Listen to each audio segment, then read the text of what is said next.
Thomas Paine, Thomas Paine, Thomas Paine, Sam Adams, Sam Adams, Sam Adams, Benjamin Franklin, Benjamin Franklin, Benjamin Franklin.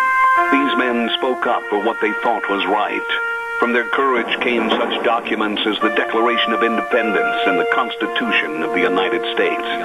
From their willingness to speak what was sometimes unpopular but right, we enjoy such liberties as freedom of speech, the right to keep and bear arms, and freedom of religion. There are those who still wish to oppress our freedoms, and there are still patriots willing to stand up and defend life, liberty, and the pursuit of happiness. Men like Zeb Bell, who honor our founding fathers and what they stood for. It's now time for Zeb at the ranch, speaking up and defending your freedoms. Brought to you by Magic Valley Les Schwab Tire Centers and all of the other great advertisers on the program. And now, Zeb Bell. I'd like to ask this question, and then we'll discuss it here in about 6 or 7 minutes. Can someone please explain to me how pancake syrup with Aunt Jemima, movies like Gone with the Wind, books like our Bible, statues, logos, and building names, why weren't they racist and hated when Obama was president? We'll talk about that in just a little bit. Here comes Kate Smith, and God Bless America, followed by a patriot with our Pledge of Allegiance. Good morning.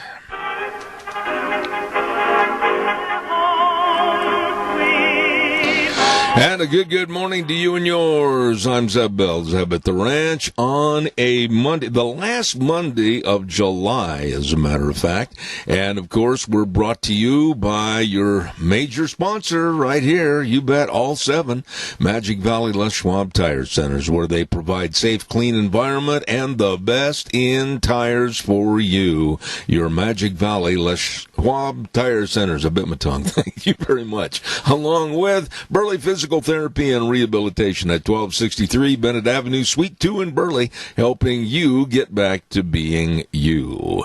Right now, let's go to the phone line and have our Pledge of Allegiance. Good morning. Good morning. I pledge allegiance to the flag of the United States of America and to the republic for which it stands, one nation, under God, indivisible, with liberty and justice for all. The Sugar Cookie Queen. Thank you so much. God bless you. Have a wonderful day. Thank you for calling in. I appreciate it. Thank you. Bye-bye. Weather forecast. I can tell you in one word, it's going to be hot. Man, it's going to be hot for the next couple of days. Get your air conditioners on. K&R Rental brings you the weather at 256 South, 600 west of Hebron. Oh, my. They've got the best of tools and equipment for all tasks, all projects, all building. They've got it all, and you can rent them on long and short-term rentals, so you better check it out. They've got a complete list of everything you might need at K&R Rental. 678-3122. We'll tell you more about Roger and the crew right after Gina and the weather. We're going to be in a fire weather watch for this evening and for tomorrow, and it looks like warming temperatures as well. Here's a look at your weather. Sunny skies for today, expecting a high of 94. Winds are going to be nice and calm out of the east-northeast at about 5 miles an hour. Tonight, we do have a slight chance of showers and thunderstorms. That's why we're going to be in that fire weather watch. Mostly cloudy skies with a low of 64. Winds out of the west at about 5 miles an hour. For tomorrow, sunny skies, high of 88. Partly cloudy for tomorrow night. Again, slight chance of rain showers and thunderstorms. Winds are going to be picking up out of the southwest at about 10 miles an hour. We are expecting a low of 58. By Wednesday, sunny skies back up to 91, 95 for Thursday, 98 for Friday. Look at your weather for Zeb at the Ranch. Wow, look out. And it's going to get warm. 67 degrees outside the studio right now. And the weather brought to you by K&R Rental at 256 South, 600 west of Hebron. You better believe it, they get there early in the morning to serve you. At 7 o'clock, Roger and the crew at K&R Rental. Call them if you have questions, 678-3122. I want to give a great big shout out to some other folks that really really have been with us a long time, and I always appreciate going in there and visiting with them, Kevin and Cindy and the crew at Daryl's Cleaners, 1223 Albion Avenue in Burley. You know, they'll even do your washing for you. Yeah, wash, dry, fold, and have everything all clean and ready for you. Well, believe me, the extension of the life of your clothing with dry cleaning is very important, and they do a wonderful job at Daryl's Cleaners, 1223 Albion Avenue in Burley. You stop in and see my good friends today at Daryl's Cleaners.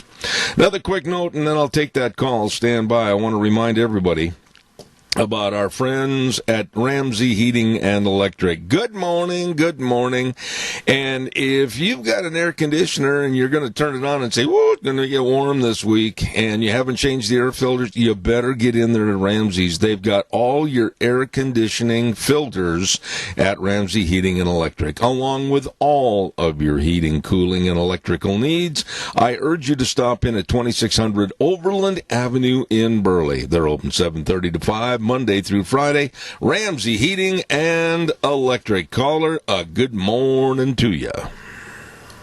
A great big morning to you too, Zeb. What can I do for you? Well, here's a head scratcher for you. A little over a year ago, my friend inherited $30,000. And so he went down and put it in the credit union and put it on a time certificate for 1 year. But it's 11 months, he needed that money for something. And so he cashed it in. He actually got less money than what he put in. That's what they call parking your money. Was there an agreement that was signed that showed that there would be an incurrence of charges on the money for a stated fiscal amount of time, a year, 2 years, whatever, before an interest-activated loan would start, as far as interest activated on the loan amount that he had put in there? Well, he did remember that he signed an agreement that there would be an early withdrawal payment. Mm-hmm. But when the withdrawal payment is greater than the amount that you put in, you actually go behind. So all you're doing is parking your money. Well, it might be parking your money, and believe me, I don't think it's fair for you to tell me this story and ask me for a response until I see all the responsible people and parties and circumstances that are connected to it, because I don't know if he signed an agreement that if it was 12 months or less, he would get less money. When the interest factor started kicking in, all of this, Keith, and to make a comment, I will not, because I don't know all the parameters.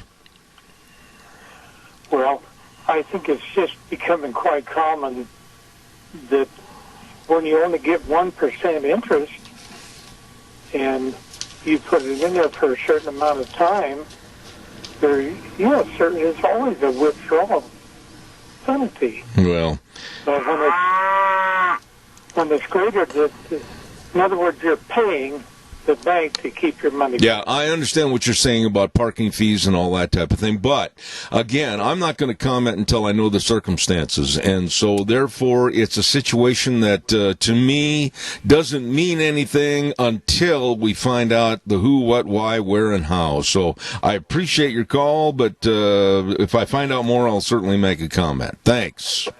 Well, different institutions have different penalties and this and that and the other. So that's just one instance. All right. But I have heard eventually you're going to, if you want to keep your money in the bank, you're going to have to pay. All right. Well, Keith, like I said, find out more, give me the facts, and we'll talk about it. But right now, I'm not going to comment on anything that I don't know any of the particulars. So thank you very much. Appreciate it. Thanks. I cannot get you in a corner. You're not going to, buddy. Not this morning. Thanks. You must live in a round house. I think I do. Don't forget our friends at Dino Septic Service, absolutely serving you. And they provide the fast, fair, friendly service on jobs that you don't want to do. Septic tank, pump, pumping, backhoe services, sewer and sink drain lines cleaned, liquid waste removal, all of this and more. And believe me, we've had these people work for us. They are good, they are efficient, and they really care. Dino's Septic Service, number to call, 436-6526 or 678-1638. And they'll be there to serve you with a big truck that says smells cargo on the way. Dino's Septic Service. Real close to that one, I want to remind everybody the Minidoka County Fair is in full swing today. Yes, sirree, Bobby. And you're going to have a lot of fun at the Minidoka County Fair. These people are just so prideful of their great fair, and they should be. They're nice folks, and they really care. All-American flair at the Minidoka County Fair. And tonight will be the lawnmower races, sponsored by the fire departments at 6 p.m. Don't forget that. And then tomorrow, Tuesday night, will be a Tiny Tot Gymkhana. And then all the displays, everything, and all the good food at your Minidoka County Fair. All this week, you get over to the fair. Caller, good morning. You're on the air. Yes, good morning, Zeb. This is about what's going on out there. We're in the middle of a global revolution, and the way the enemy, the tactics they're using is to break us down internally, just like what's going on in Washington State and Oregon. They'll destroy us from within, and then we'll be duck soup. Yeah. Come right in and take over. Yeah. I'm not going to argue with you, my dear friend, because everything you say I think is spot on. We are in the middle of viruses and violence, and I think every aspect of viruses and violence is being perpetrated and promoted and pushed by the liberal left as nothing more than a denigration of the Trump administration to hurt the election and get the election in their favor. And you know what? Unfortunately, and I mean this very unfortunately, their tactics, evil as they are working. Well, every time they burn down a business, that's less money coming in to run our country, and sooner or later, the well is going to go dry. Yeah. This is exactly what the Democratic Party is looking to do. You know, this attitude by the left of basically looking past Portland that has suffered for 60 days. That's 2 months of this insurrection, this chaos, and this violence, and the left ignoring it. And did you see little Jerry Nadler, the Democrat, on television the other day when a reporter asked him about the Antifa violence and the organized mayhem that's going on in Portland? He said it's nothing more than a myth. Well, I don't know what this guy is smoking, but the rest of us can see what's going on. Yeah. And if it continues, it's not going to be long before we'll be broke financially, and we won't have the funds to build up our military to protect ourselves. I agree. I am more worried than ever in my lifetime and praying more about America for my grandkids every day. I just absolutely am scared as to what the evil left is doing. Tony, I always appreciate your call. God bless you, man. Thanks. Okay, thank you. Thank you, sir. Caller number 2, I'll be right there. I want to remind everybody that the Magic Valley Carpet invites you over to the Minidoka County Fair. Absolutely. 613 D Street in Rupert. These are wonderful people just off the square, and they have all your flooring needs. Carpet, hardwood, vinyl, laminate, tile, everything, and their installation is guaranteed. They've got over 36 years of experience serving you. Magic Valley Carpet, 613 D Street in Rupert. Come on to the Minidoka County Fair. Caller, good morning. You're on the air. Good morning, Zeb. Well, you see, this whole situation where they're still calling these rioters terrorists protesters. Yeah. Are you kidding me? What are they protesting? George Floyd, for crying out loud, that's way past. This is about taking over this country. They want to tear down all of our present culture, destroy our church attendance, statues of our patriots like Washington and Jefferson and so forth. And I mean to tell you that we better start taking a stand. And I'm so thankful for those 15 state legislators that were brave enough to go up on June the 23rd and protest the governor's edicts and unconstitutional actions to take away our First Amendment. And if this contact tracing takes place, which I guess it's already started, that'll be a violation of the Fourth Amendment for sure. They'll be coming right into your place, Zeb, and having dinner with you, meaning federal bureaucrats. No, they won't come into my place and have dinner with me. Let me jump in here and say so. Adrian, listen, wait a minute, stop. You made a point of something that is in the news, and I want to extend a little bit of our conversation on this quickly. What the United States Supreme Court did in a 5-4 decision last week is really, really scary, because they have gone against the Constitution and its amendments when they say they, the Supreme Court, and the law of the land can regulate the amount of people attending a church service. That was an extremely sinister solving of a potential problem that's now going to get worse by the Supreme Court. What are your thoughts, quickly, because I've got another call? Yeah, I read that, and I felt sad for our country because of the Supreme Court. Roberts has become a liberal left guy, and I guess somebody's got something on him, because all of a sudden he just became a real liberal on almost every issue. Yeah. And whether it's abortion, but this deal that you can only have 50 people in church, and yet you can have as many people as you want putting money in a slot machine in Nevada. It's just ludicrous that we, at this point in time in our society, that we can't go to church freely or go to a restaurant and not eat in every other booth, and not visit with your friends like you did before when you're sitting across from somebody. I mean, it just goes on and on. But for them, the constitutional conservatives are considered, dangerous to the country. And they keep picking on our lieutenant governor, and she's a fine lieutenant governor, and she has every right to take on and point out Governor Little's edicts that are unconstitutional. And of course, boy, it's all about Saul Alinsky's rules for radicals, Zeb.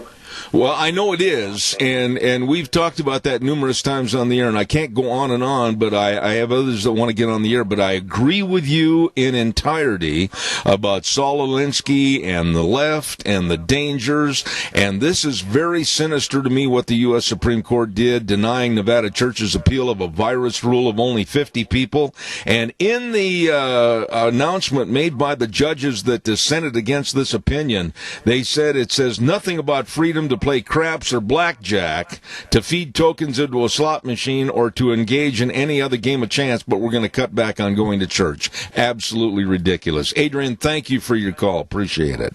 I just want to make one comment. There's all this stuff about John Lewis and what's his name? Olivia de Havilland. What a fantastic individual. She died at 104 over in Paris, France. And it's just, she's an amazing person, an amazing actress, and they devote all their stuff. They've ignored one of the finest actresses that ever graced the screen, and I certainly appreciated all of her performances, and she did a wonderful job. Yeah, absolutely. She was a great person. Absolutely. But we're not hearing anything about her, because she was a good person. That's unfortunate. Yeah, thank you, Adrian. I appreciate your call. Thank you very much. And keep up the good work on your end. Thank you. Right now, I want to remind everybody about Danny's Restaurant. Oh, yes, I am very, very high on these folks. They do so much to serve you the most of delicious food. At Lunch Bunch last week, I splurged, went off my diet, and had the strawberry crepes breakfast. Was it good? I'm telling you, I love those strawberry crepes. And super nice people to work with. Their staff, Michelle and everybody, just really, really kind and service-oriented at Denny's Restaurant, America's Diner at 611 North Overland in Burley. I'm very proud to have them on my program. Thomas and the folks, they absolutely put forth menu choices for breakfast, lunch, dinner, anytime, all the time, and great desserts, too. You're going to love it. Take your friends, take your family. Denny's Restaurant, 611 North Overland in Burley, America's Diner. Calls are welcome, 436-2244, 1-866-927-4587. When the program started this morning, I asked you this question: could someone please explain to me how a pancake syrup with Aunt Jemima, movies like Gone with the Wind, books including our Bible, statues, logos, and building names, why weren't they racist then with the Obama administration? Why all of a sudden? Well, I think you know the answer why. I think you know why all of this tumultuous activity is taking place. It's nothing more than the evil, vile, sinister, devil-led left Democrats after their pursuance of the White House and complete control over you and I. You know, I did quite a bit of research over the weekend on this, you know, and finding out about the cancel culture and why all of a sudden, there are so many things that we can't have, or we have to change, or we have to learn to live without. Why? Why? Because of the cancel culture. They are now taking and showing you. They're showing you, and they're not even shy about it. They're showing you what they're going to do, how they're going to control your life, like in a socialist nation, when they get total power. And how we can be naive enough not to stand up, spit in their eye, and say, back off. I don't know why we're letting this happen. I don't. Calls welcome, 436-2244, 1-866-927-4587. And, you know, the new polls that are out, I got to tell you, I'm just shocked. Now in Florida, they've got a new poll out that shows that Trump is behind by 5 to 6% behind bad Biden. And Biden doesn't say anything, doesn't do anything. He's not explaining anything. And yet the polls in this country are showing him on an average across the United States about 9 percentage points ahead of President Trump. This is insane. And we're 99 days from today to the election in November. 99 days. Kind of like the old song, 99 bottles of beer on the wall. And the future of the United States in 99 days. And we've been told that Biden probably will name his vice presidential selection, if he can remember it, on August 1st. We'll wait and see. I'm going to give away some cookies right now, and I'm in the mood to do something nice, and so we're going to give away a dozen cookies to Sophie's Chatterbox at 530 East Street in Rupert.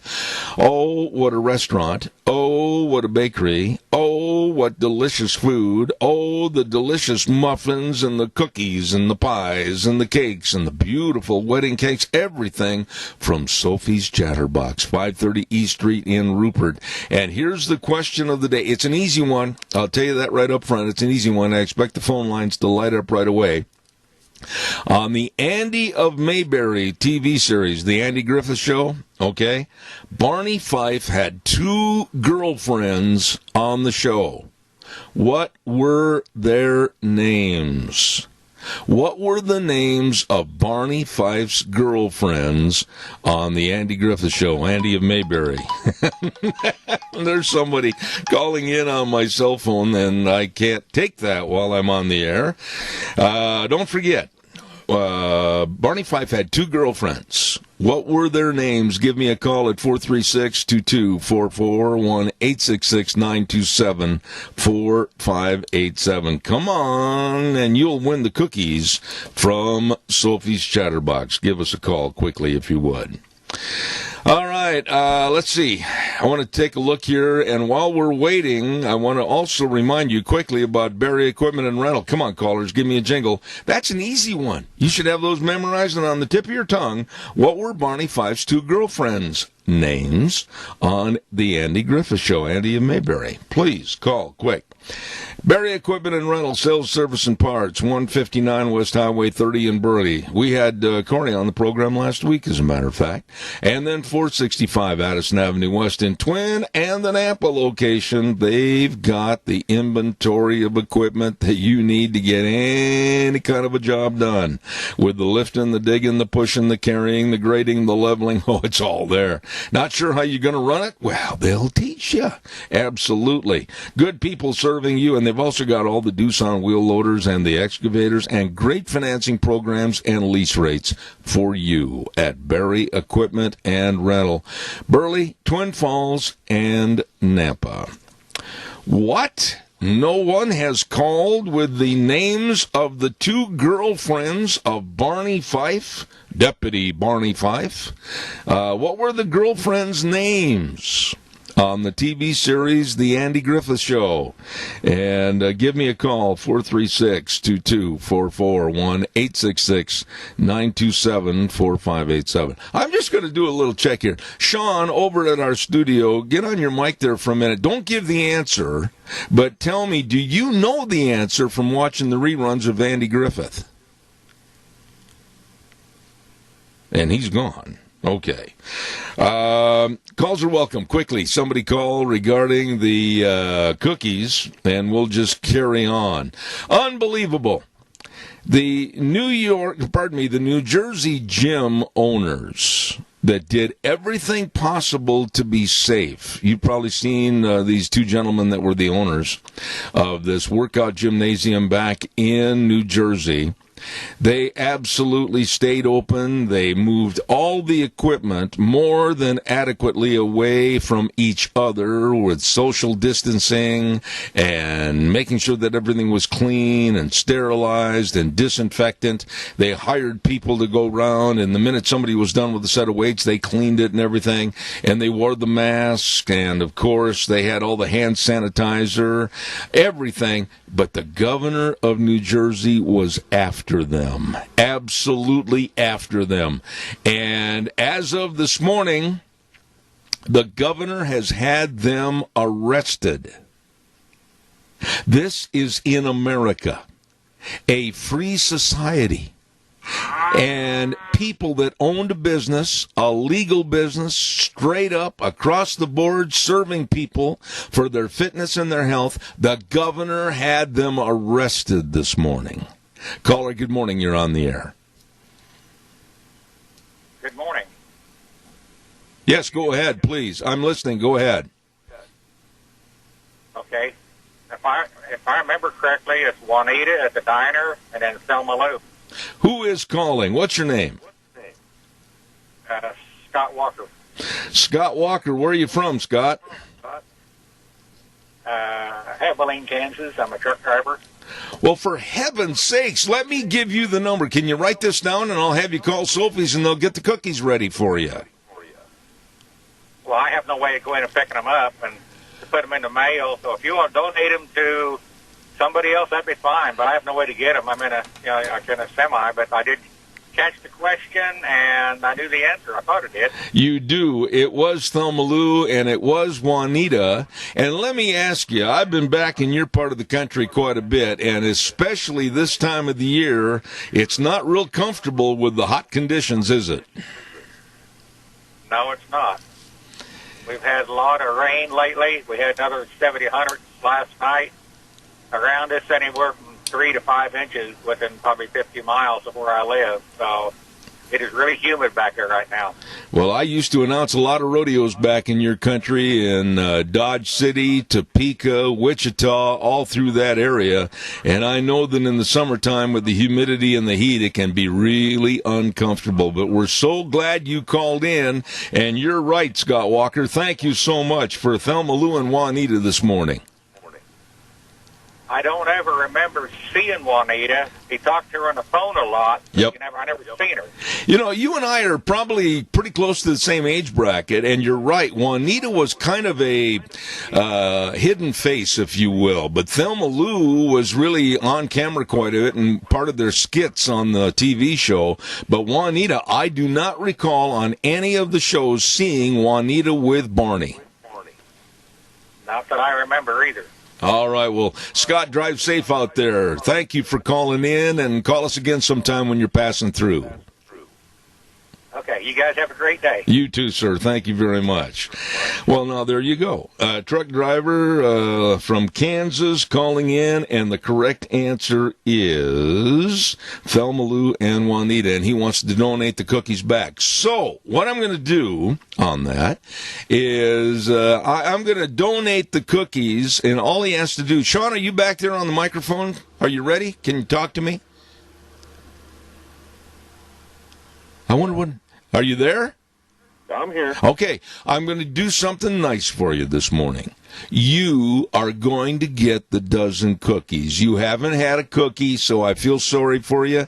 You call over to Sophie's, tell them that the truck driver donated them to you. You're going to pick them up. You tell them what you want, okay? Okay, sounds good. Hey. I'll let Tina know. And if there's sugar cookies, you got to share them with me. Okay. All right, buddy. Thanks a lot. Calls welcome 436-2244, 1-866-927-4587. Major League Baseball is a joke.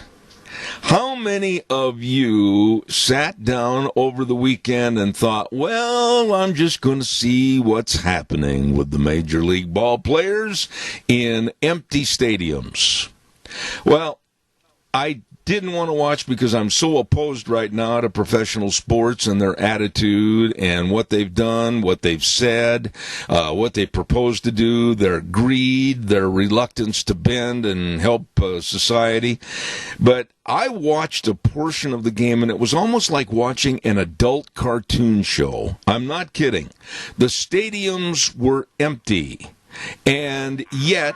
behind home plate in some of the stadiums, they had put up in the seats cardboard cutouts of people's heads. I don't know if it was to simulate, the roar of the crowd, which was fake also and phony. It was being piped in by a sound system. It was just absolutely so fake and so negative, I turned it off. Even... this hurts me to say this. The Cubs game, I turned it off. It was so phony. Call, good morning. You're on the air.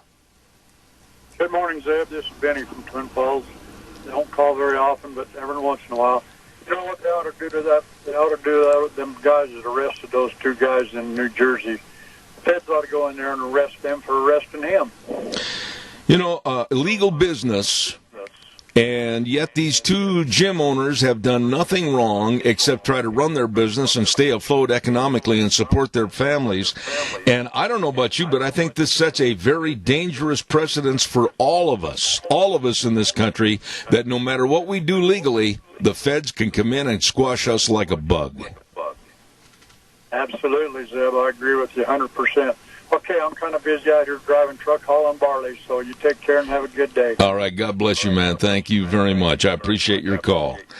You know, I don't know about the rest of you, but that really bothers me. Can they come in to your flooring business? Can they come in to your, let's say that you've got a heating business. Let's say that you run a flower business. You're going to stay open? No, you're not. We're going to close you down, and then we're going to arrest you.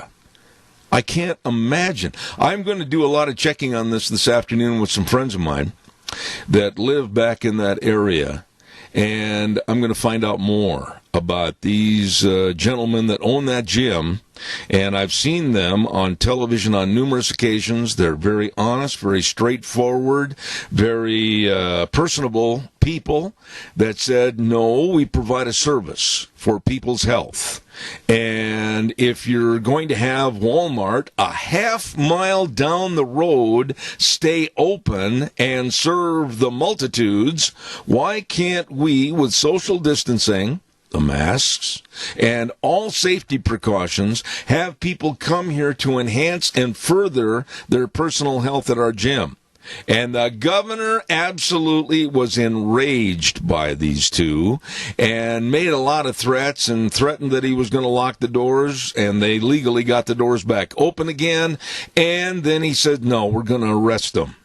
This scares me of the precedence that's going on in this country. Who's to say they're not going to knock on my door and come in and say, well, we don't like what you said about the left. We don't like what you said about little Jerry Nadler. We don't like what you said about the pandemic. We don't like what you said about all the violence going on in Portland, so we're going to shut you down. We are seeing a danger zone start up in this country. The disavowance of what's happening in Portland is absolutely scary to me. When you can have one of the major Democrats like Jerry Nadler being confronted by a reporter about the violence, the organized violence. They found cars with guns in the trunk, baseball bats, shivs made out of plastic pipe, all of this. And then for him to say that it's a myth perpetrated by certain factions of the right, we have a problem where 2 months have gone by, 60 days in Portland. And the people I've talked to up there are scared. They're leaving their businesses. They're going to probably sell out, if they can sell to anybody, and get out of Portland. The same is true in Seattle. The left is taking over in absolute chaotic form. Why can't people see this? Calls welcome, 436-2244, 1-866-927-4587. Please give me a call. What do you think about that? The cancel culture is out to get anybody that disagrees with them. What are your thoughts? While I'm waiting for your call, I'm going to go to the weather forecast right now. And the weather brought to everybody. I'm on time for the weather. That's been a first in a long time. And the weather brought to you by Mount Harrison Audiology and Hearing Aids. Now, I said this last week, and I want you to be aware of this, that in a couple of days, they're going to be moving on the Minidoka Memorial Hospital campus. Caller, don't go away. I'll be right with you, I promise. So we'll keep you up to speed as to where they're located. They're going to be doubling their patient capacity and adding new services at Mount Harrison Audiology and Hearing Aids to better serve your hearing health. Number to call to make an appointment, 312-0957. Right now, here's Gina with the weather. We're going to be in a fire weather watch for this evening and for tomorrow, and looks like warming temperatures as well. Here's a look at your weather. Sunny skies for today, expecting a high of 94. Winds are going to be nice and calm out of the east-northeast at about 5 miles an hour. Tonight, we do have a slight chance of showers and thunderstorms. That's why we're going to be in that fire weather watch. Mostly cloudy skies with a low 64. Winds out of the west at about 5 miles an hour. For tomorrow, sunny skies, high of 88. Partly cloudy for tomorrow night. Again, slight chance of rain showers and thunderstorms. Winds are going to be picking up out of the southwest at about 10 miles an hour. We are expecting a low of 58. By Wednesday, sunny skies back up to 91, 95 for Thursday, 98 for Friday. That's a look at your weather for Zebeth Rain. Ooh, old Goldman used to say, Shazam! Well, it's going to get hot. Don't forget our friends at Mount Harrison Audiology and Hearing Aids. Hearing affects every aspect of your life, and so I urge you, if you know you've got a diminishment in your hearing, give them a call. Make an appointment today at Mount Harrison Audiology and Hearing Aids, right behind the Minidoka Hospital. The number to call, 312-0957. Caller, you've been very patient. Thank you. Go ahead. Well, you wonder if there's signs of life. Now, I'm going to report this as a reporter, an objective reporter. I went into Walmart where they said you have to have a mask. And I chose to do what I chose to do, and you can assume what you want. But I noticed that on Saturday there was tons of people in there who chose not to wear a mask. And then yesterday I was in there too, and there seemed to be just about as many or more. And so I think when you tell people you have to do something, then they start to go, well, they start to think. They start to critically think. And so across this nation, where we have people doing this to these owners of this business and arresting them, and legally they have no right, but you say to yourself, will that wake up the people? Will they see that this is happening to a business owner who probably has a license, and see they can threaten to take their license away for no good reason, but that could kill them people if they had to go without a license till there was some sort of a review. Absolutely. By a board. Yeah. But you see, will this wake up the folks? Yeah, but let me interrupt you right there. That case about the gym back in New Jersey is no different, really, with the extended outcome, as to what was the ruling by the U.S. Supreme Court, meddling and trifling into the Constitution and our amendment that says they shall make no law to jurisdict or govern our churches or the practice of religion. Well, they did when they voted 5-4 to mandate that this one church could only have 50 people inside their church, whereas they leave the casinos and everybody else open to numbers of up to 50%. You're right.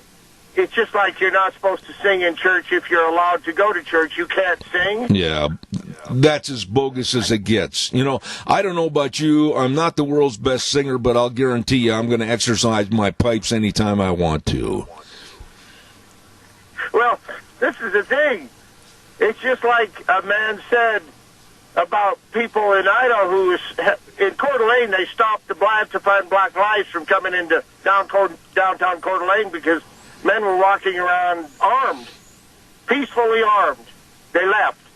In Portland, the guy said, well, where are the men in Oregon? Well, I don't know. If you remember a few years ago, a cake baker was sued because he wouldn't make a cake for a lesbian couple or a gay couple. And the Attorney General sued him. They broke him, fined him $150,000. I don't even think those people are even in business anymore. And this was in Oregon during Obama. Yeah. Now, we would like to think it got a little better when we elected Donald John Trump. But yeah, right now, it's a tipping point, and you just hope. Randy, did you ever, just a minute, let me jump in here for a minute. Did you ever anticipate in your adult life, and I know you were raised in a good Christian home, I knew your folks, did you ever anticipate that there would be allowances for liquor stores and casinos and other places to flourish, and they would put the hammer down on the decency of going to church and exercising your faith in God? Did you ever anticipate that? No, you can't even imagine it. I mean, after 8 years of Obama, we couldn't imagine what he had gotten away with. Remember how Keith said he couldn't go in to get his hair cut because his wife, he'd go in, but his wife couldn't go in. And but at the abortion clinic, the doors are open, our arms are wide, and we're ready to do some surgery. And we don't care if you come in here. See, nobody monitors them. Nobody sees if they're doing anything wrong. And you know as well as I do, if nobody's looking, people do whatever the hell they feel like doing. Well, what bothers me about this situation we're in right now with this Supreme Court ruling is absolutely scary to me, because if they don't like you going to church, and they're afraid of religion, and they're afraid of the Bible, they are going to basically abridge the freedom of speech or the press and the right of people to peaceably assemble, and we are toast. I think this is a very important ruling. And Judge Alito really hammered the rest of the Supreme Court for voting 5-4 in favor of giving casinos rights over churches.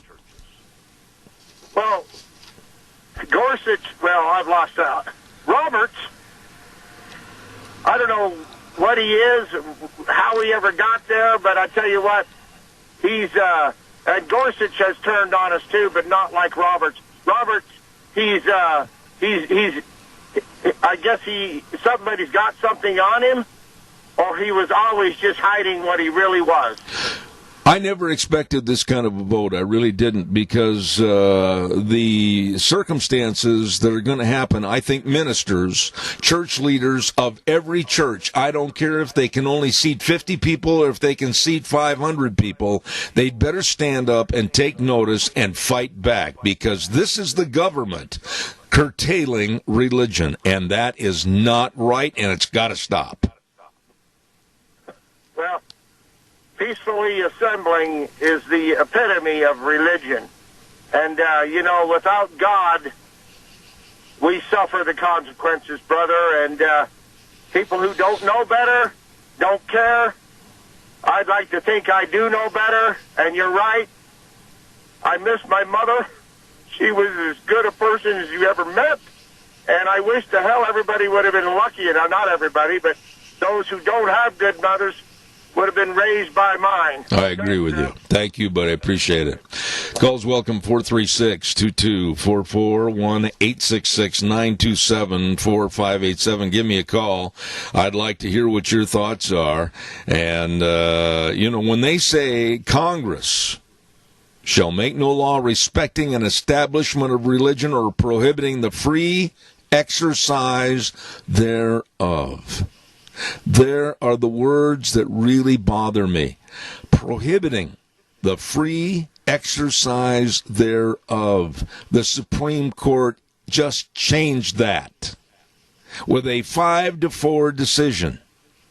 And giving, you want to go gamble? Well, sure, you can go gamble. You can go pursue all your fortunes at the gaming table, but we're going to limit 50 people in church only. Think about it. Don't forget your Magic Valley Les Schwab Tire Centers, all 7 locations serving you with the best of tires and the best of your car care, like your brake service, absolutely the best, front end alignment, shocks and struts, batteries, all of this and so much more at all 7 locations. Now, excuse me, a little bit of hay fever this morning. I want to urge you that if you're taking a trip, don't forget to stop in and see them, because you want to make sure you've got great tires to travel on, whether it's your car, your pickup, your SUV, taking the horses, horse trailer tires, boat tires, whatever it might be. They know tires, and they know what tread designs are going to best befit your driving needs. So please stop in and see them today. Your Magic Valley Les Schwab Tire Centers. I'm joking. I'm sorry. And, of course, that's James and Buell. Dan on Pole Line in Twin Falls, Lane and Rupert, Mike and Jerome, Dave on Blue Lakes and Twin, the Twist family in Paul, and my buddy Trent on Overland in Burley. Absolutely the best. Your 7 locations of the Magic Valley Les Schwab Tire Centers. Oh, and don't forget Farmers and Dairymen, great on-the-farm service to help you. Just give them a call. They've got the service trucks. They'll be there. Your Magic Valley Les Schwab Tire Centers. Oh, boy. Summertime, dust in the air, and a little bit of a frog in my throat. I apologize for that. I've got time for one more call. Give me a jingle on the landline, 436-2244, 1-866-927-4587. I wish Mike Ditka, former Chicago Bears great player and coach, was younger and would be able to express his views in the locker room to some of these prima donna overpaid athletes. Now, I'm going to read the quote as it is. Don't be offended and don't yell at me. Mike Ditka said, "People who don't respect the national anthem should get the hell out of America." I could not agree more. Oh, but the cancel culture now is after Mike Ditka. They're after him to get him off the various commercials that he does the pitchman voice for, and they said it's not going to be long before Mike Ditka is out of there. And he is not a fan of national anthem protests, and he said he will help pay your way out of America if you don't respect the flag. God bless Mike Ditka. I've always had kind of a redneck appreciation for Mike because that man has always stood up, and if you don't like it, he's going to tell you anyway. I didn't like him as a player because he was always beating the heck out of our Green Bay Packers back in those days, but I guarantee I've got a lot of respect for the man. He said, people who don't respect the national anthem should get the hell out of America. I can't argue that. We're going to take a break and come back with the man that absolutely is going to talk to us more about the Supreme Court decision, and that's, of course, Rick Manning coming up at 9:06. Then another really interesting gentleman at 9:30, John O'Connor, right here on Zeb at the Ranch. We're going to send it over to the news. We'll be back in about 7 minutes.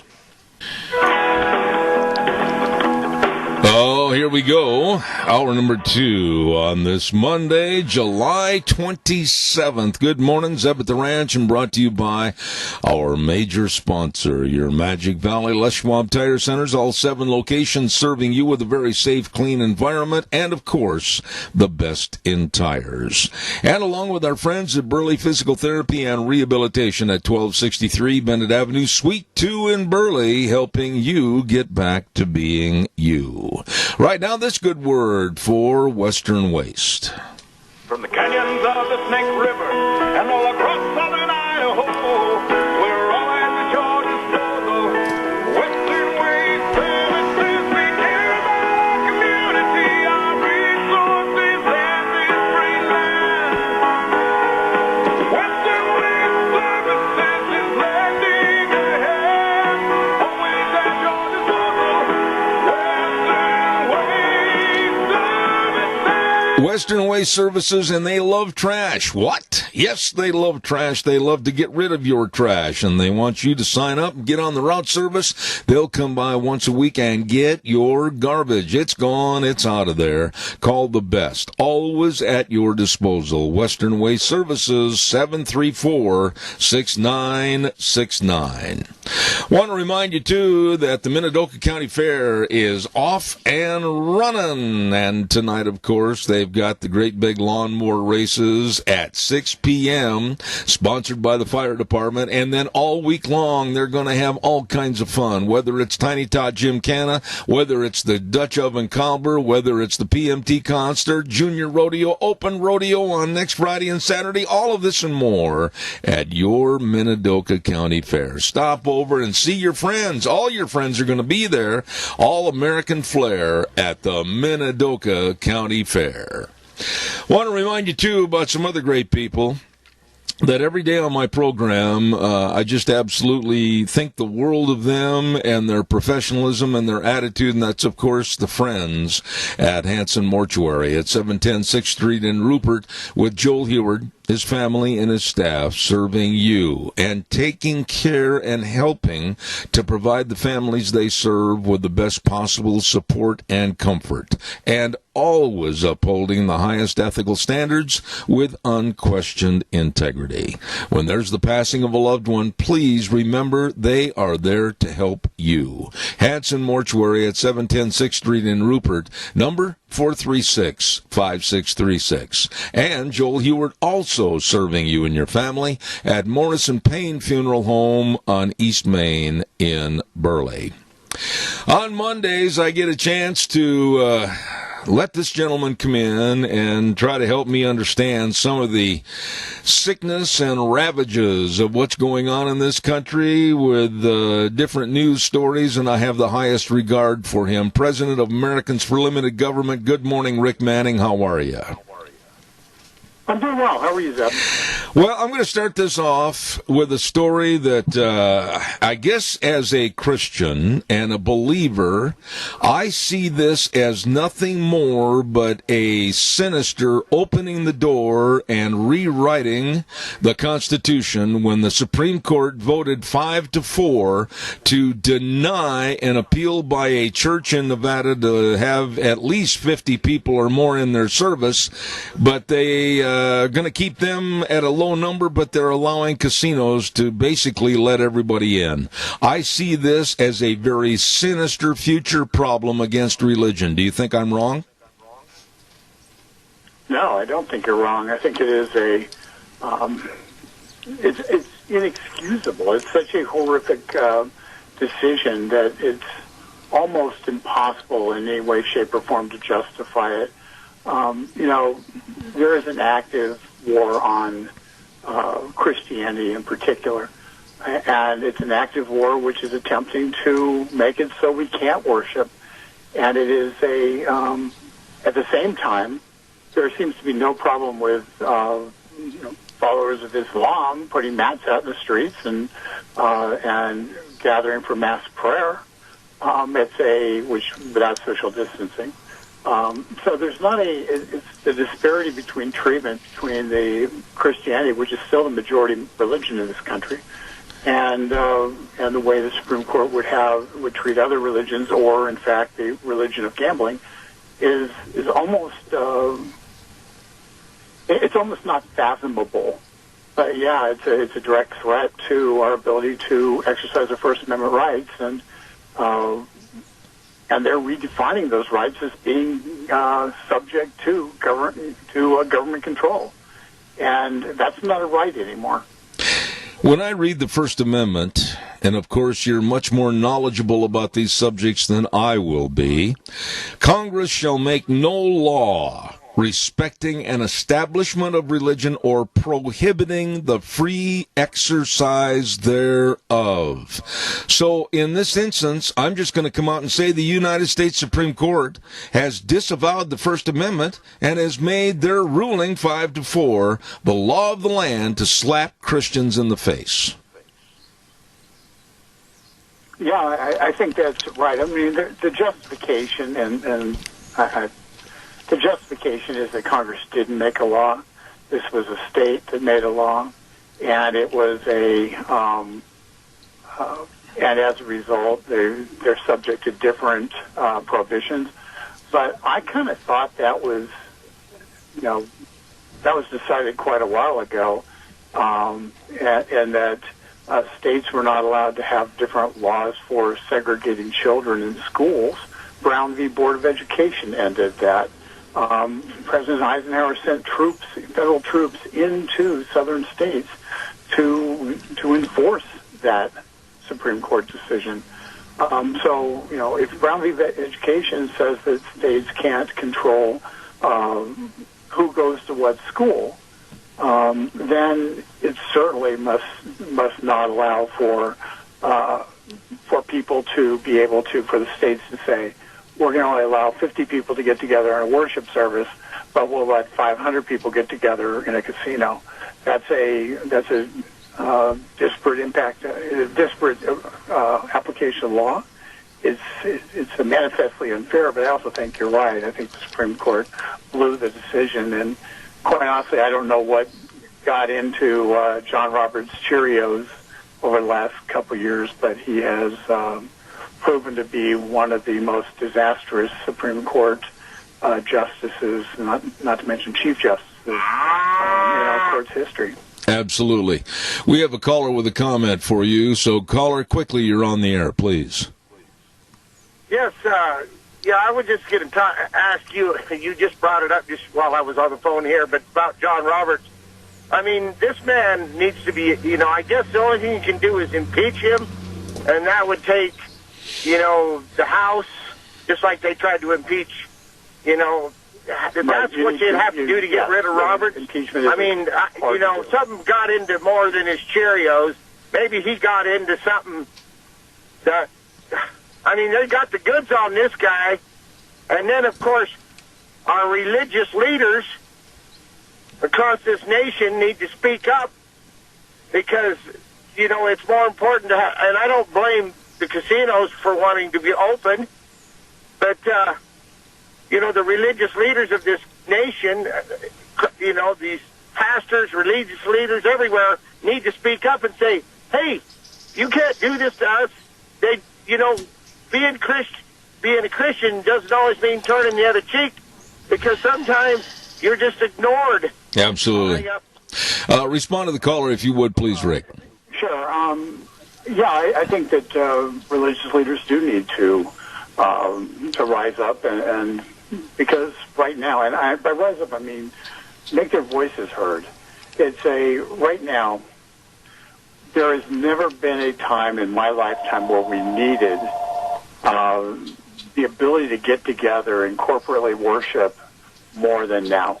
There are so many different threats and attacks, and the real objective of those who are trying to take down our country is to isolate us in such those of us who would not support them, is to isolate us sufficiently that we feel as though we're all alone, as our media sources, many of our media sources, deluge us with images of the 2% that are outraged and make us believe that 2% is a majority. And because that's what we're seeing, that's what we're getting as our input. When we go to church, you're actually talking to people, you realize that everybody else thinks it's crazy too. And they can't, and that's one of the reasons why congregating in church becomes so dangerous, because people get together, they talk about stuff they have and they discover that they aren't alone. And when people discover they aren't alone and that they're being manipulated, they get irritated. Rick, would you agree with me? The religious aspect of it, it's also a societal control thing that's being done. Absolutely. Would you agree with me that this just is a first door opening for the government to control faith, and they're basically telling the American public what they're going to do in the future because of this decision by the Supreme Court?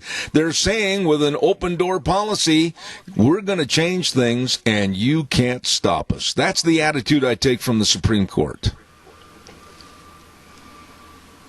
It's hard not to take that attitude from the Supreme Court. The irony, of course, is that when when Kavanaugh got confirmed, the assumption was it was a solid 5-4 court. Now, many of us who recognize that what Roberts did on Obamacare were more skeptical about that. But it is but on some decisions which I've found have been absurd, it's been 6-3 the wrong way.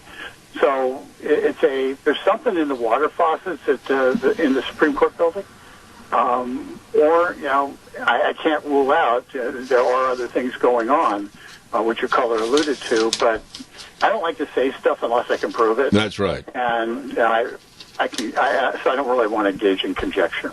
Well, almost related somewhat in the capacity of nonsense is what's happening to the New Jersey gym owners, that now the governor of New Jersey has had them arrested.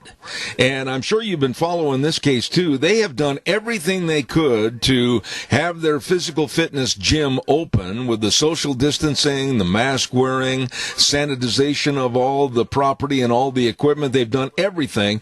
But because they said no, we're going to stay open because people need us for their health, the governor's gone after them and now had them arrested this morning. This is insane. Yeah, I think that's correct. It is insane.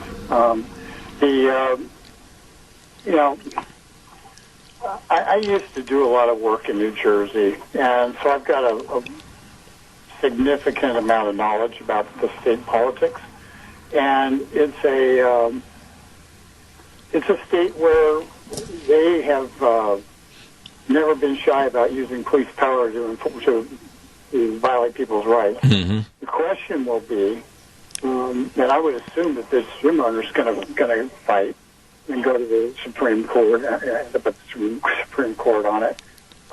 And in doing so, we'll find out if just how extensive the powers are of governors in this time. Because if the Supreme Court allows that to stand, then essentially they've turned each governor into a potentate. Yeah. And we know that in Michigan, this courts have basically slapped down the governor there a little bit. So we're going to have this is going to be another one that's going to go to the Supreme Court. And quite honestly, I don't have a clue how Roberts is going to decide this. Yeah. Let me ask you this question. You are on top of the news more so than most of us, and you know the inner workings of what's going on.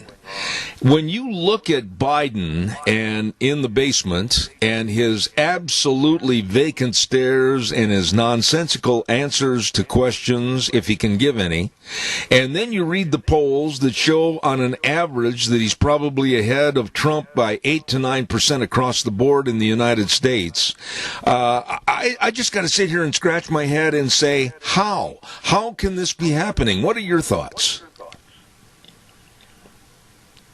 First of all, I don't believe he's ahead. Okay, so just from a just honest answer standpoint, I don't think there's any way in heck that Joe Biden's ahead right now.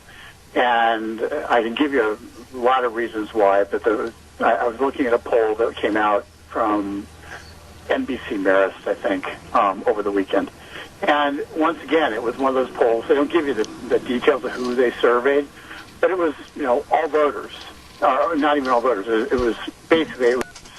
Yeah, it was all voters, so it wasn't likely registered voters. It wasn't people who are most likely to come out and vote. It was just everybody who's on the voter rolls.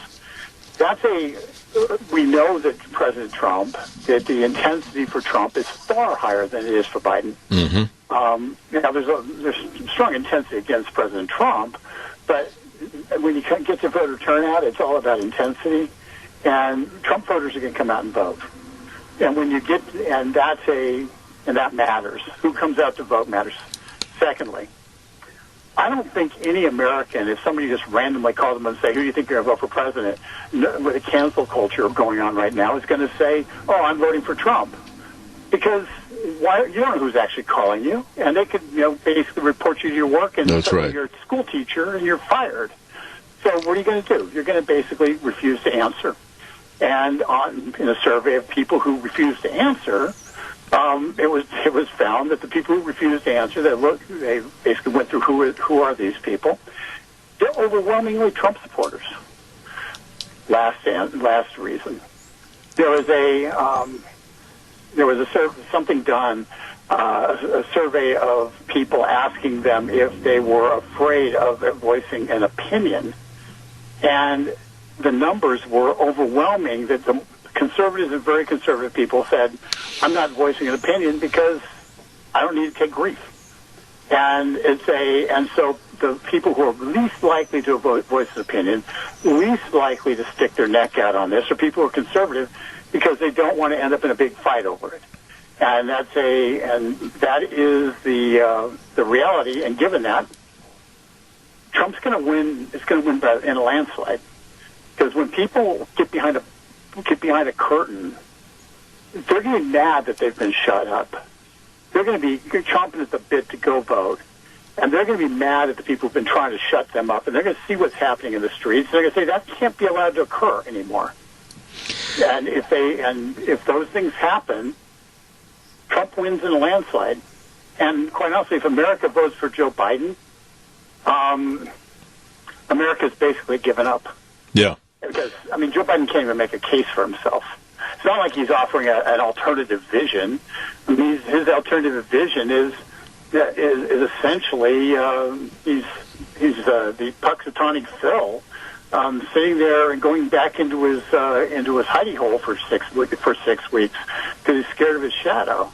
So that's not a vision. There's no vision coming from Biden, and without an alternative vision, it's almost impossible to win. But I'll let the pollsters are attempting to manipulate the people, make people feel as though their positions are isolated, make people feel as though their positions not popular, and are feeding this frenzy of trying to get people to shut up. My answer is don't shut up.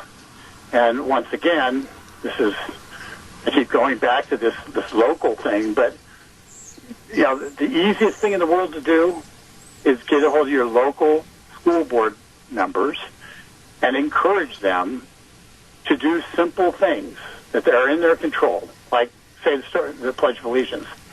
Take a look at who your school board members are. Take a look at who supported them.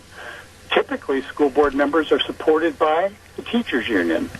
That means they're not representing you as the voter, as the person who pays the salaries. They're representing the people who get paid. And that is bad for your children. So take a look at the school boards. Let's take the school boards back. And if you've got a good school board, get them on and start doing stuff. To encourage people to do positive things, like just making it so our children are not indoctrinated from the day they step into a public school. Absolutely. To the day they leave to hate America. Absolutely. Let me ask you one final thought. I got about 2 minutes left, Rick. Sure. Do you believe, I do, I'm going to say it up front, my beliefs are, I do believe that there is a timidity that is being bred and raised in this country, and it's being forced upon voters, and they're fearful. If they support conservatives or Trump, they're fearful of what's going on in Portland, what's going on in Seattle, what's going on across in Chicago, New York. Do you think that the American voter will be timid to go to the polls in November? It's a great question. No, I don't think. I think the reason the Democrats are pushing so hard for mail-in ballots is not just because it's easier for them to cheat. It's because the level of effort that it takes to participate is diminished, and it helps the party when they have a low enthusiasm level to make it as easy as possible to vote. And so there is so they get a lot of people who wouldn't otherwise leave their hidey holes to go vote. They get them. They essentially make it as easy as possible for them to vote without having to do much work. So But no, I think Americans are sick and tired of what they're seeing, and they're frustrated because they don't know what to do. And when you're frustrated and you're sick and tired of something, and you have a chance to vote to end it, to stop it, you're going to vote to do that. Now, the question becomes, do they vote, and I recognize we have no time, but do they vote saying, oh, it'll all stop if Biden's elected because they'll stop protesting and they'll get what they want? Or will they say, no, we're not putting up with this anymore? Yeah. And, it all matters is, do you let the child scream in the middle of the grocery store forever until you buy him a cookie? Or do you drag the kid out into the car and give him a spanking? It's essentially the decision that's being made by America right now. Absolutely. Very well put. Rick, I wish to have more time. I absolutely relish having the time with you on this program. President of Americans for Limited Government, and I consider him a friend. Rick Manning, God bless you, man. Take care. Have a great week. Thank you, buddy. You bet. Take care. I really do look forward to Mondays and having him on the show. Rick Manning is excellent. Excellent. You can trust his opinion as being top-notch and valid. Believe me. Right now, I want to remind you about Burley Physical Therapy and Rehabilitation. I'm going to be there this afternoon again. Yep, it's treatment time. Nick Greenwell and all the physical therapists are there to serve me, you, everybody. Burley Physical Therapy and Rehabilitation at 1263 Bennett Avenue, Suite 2 in Burley. They know all the exercises. They know all the things that are going to help you get back to being you. All you have to do is write the number down and give them a call, make an appointment at 678-1191. That number again, 678-1191. I'm talking about the best. Burley Physical Therapy and Rehabilitation, 1263 Bennett Avenue, Suite 2 in Burley. You call them today. Want to also remind everybody about Denny's Restaurant. Oh my, as I said, Deanne's sitting in the studio with me. And last week we both had the strawberry crepes breakfast. Oh, so good. You got to go in and take a look at all the menu choices, whether you like breakfast, dinner, lunch, all the desserts. Everything is delicious. Great food choices for you at America's Diner, Denny's Restaurant, 611 North Overland in Burley. Thomas, Michelle, the whole staff, they want to make sure that you enjoy your experience at Denny's. So please remember, put that on your list of must get in there and must enjoy the food at Denny's Restaurant, 611 North Overland in Burley, America's Diner. In just a moment, we're going to go back to the phone line for our next guest, but I also want to remind you about our friends over at Let's Ride, 270 Highway 24 between Rupert and the World. You know, I'll bet you, we were sitting on the deck the other night watching all the four-wheelers and the side-by-sides go by. Oh, my goodness sakes, people know that to get out and have some fun. Well, don't inhibit yourself to staying at home. Get a side-by-side or a four-wheeler. Get out of Dodge City and go explore the trails. Go to Let's Ride, 270 Highway 24 between Rupert and the World. They're open Monday through Friday 9 to 6, Saturdays 9 to 2, and they've got all the accessories that you need, and they've got a super service department to keep you running. I'm talking about Let's Ride. Yep, Let's Ride, where the fun is sold. You stop over and see them today. You know, I'll tell you somebody else that's over in that neck of the woods or that part of the desert, whichever way you want to look at it.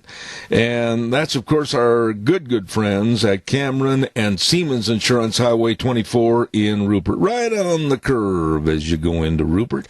The best of life insurance, health insurance, retirement planning, employee benefits, all of this and more. But above all, service to you. They are very responsive and dedicated to your needs.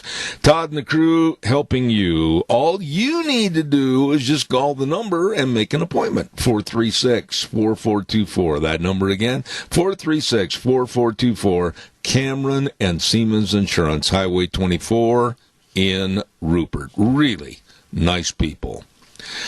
Well, this next gentleman has been on my program before many times, and I'm looking forward to having him back this morning. He is the author of Postgate, How the Washington Post Betrayed Deep Throat, Covered Up Watergate, and began today's partisan advocacy journalism. And here he is, John O'Connor. John, my friend, good morning. Hey, how the heck are you, Zeb? Well, I'm not going to lie to you, John. I'm very nervous. I'm very concerned. I have never seen America in all my 72 years on such a precarious cliff that's about ready to be pushed into the abyss if Biden is elected as president. There, you know how I feel. What are your thoughts? Well, here's my problem. Just when you look at the history of countries that have gone under, that have been destroyed, like at the French Revolution, there is an inability of society to stand up for itself. Mm-hmm. And when that happens, you don't have a society anymore. Part of the idea of ordered liberty is there has to be some order. You want liberty? You definitely want liberty, but it has to be ordered or you can't have that liberty. And the founders knew that, and of course they're a different breed of cat, pretty self-reliant people, and pretty tough guys. And we've been pretty tough in this society. I mean, think about the people in World War II. But now look at it. Now look what we are. There are so many parts of this society that are just indulgent. And if the people sort of in certain elite circles who would stand up and stop rioting, for example. Why can't we stop rioting? We have all the ability to stop rioting in these cities. Today, the mayor of Oakland just said, in the paper I read it, she said, my gosh, all this rioting is terrible. It's going to give President Trump an excuse to come in here. We don't want that, do we?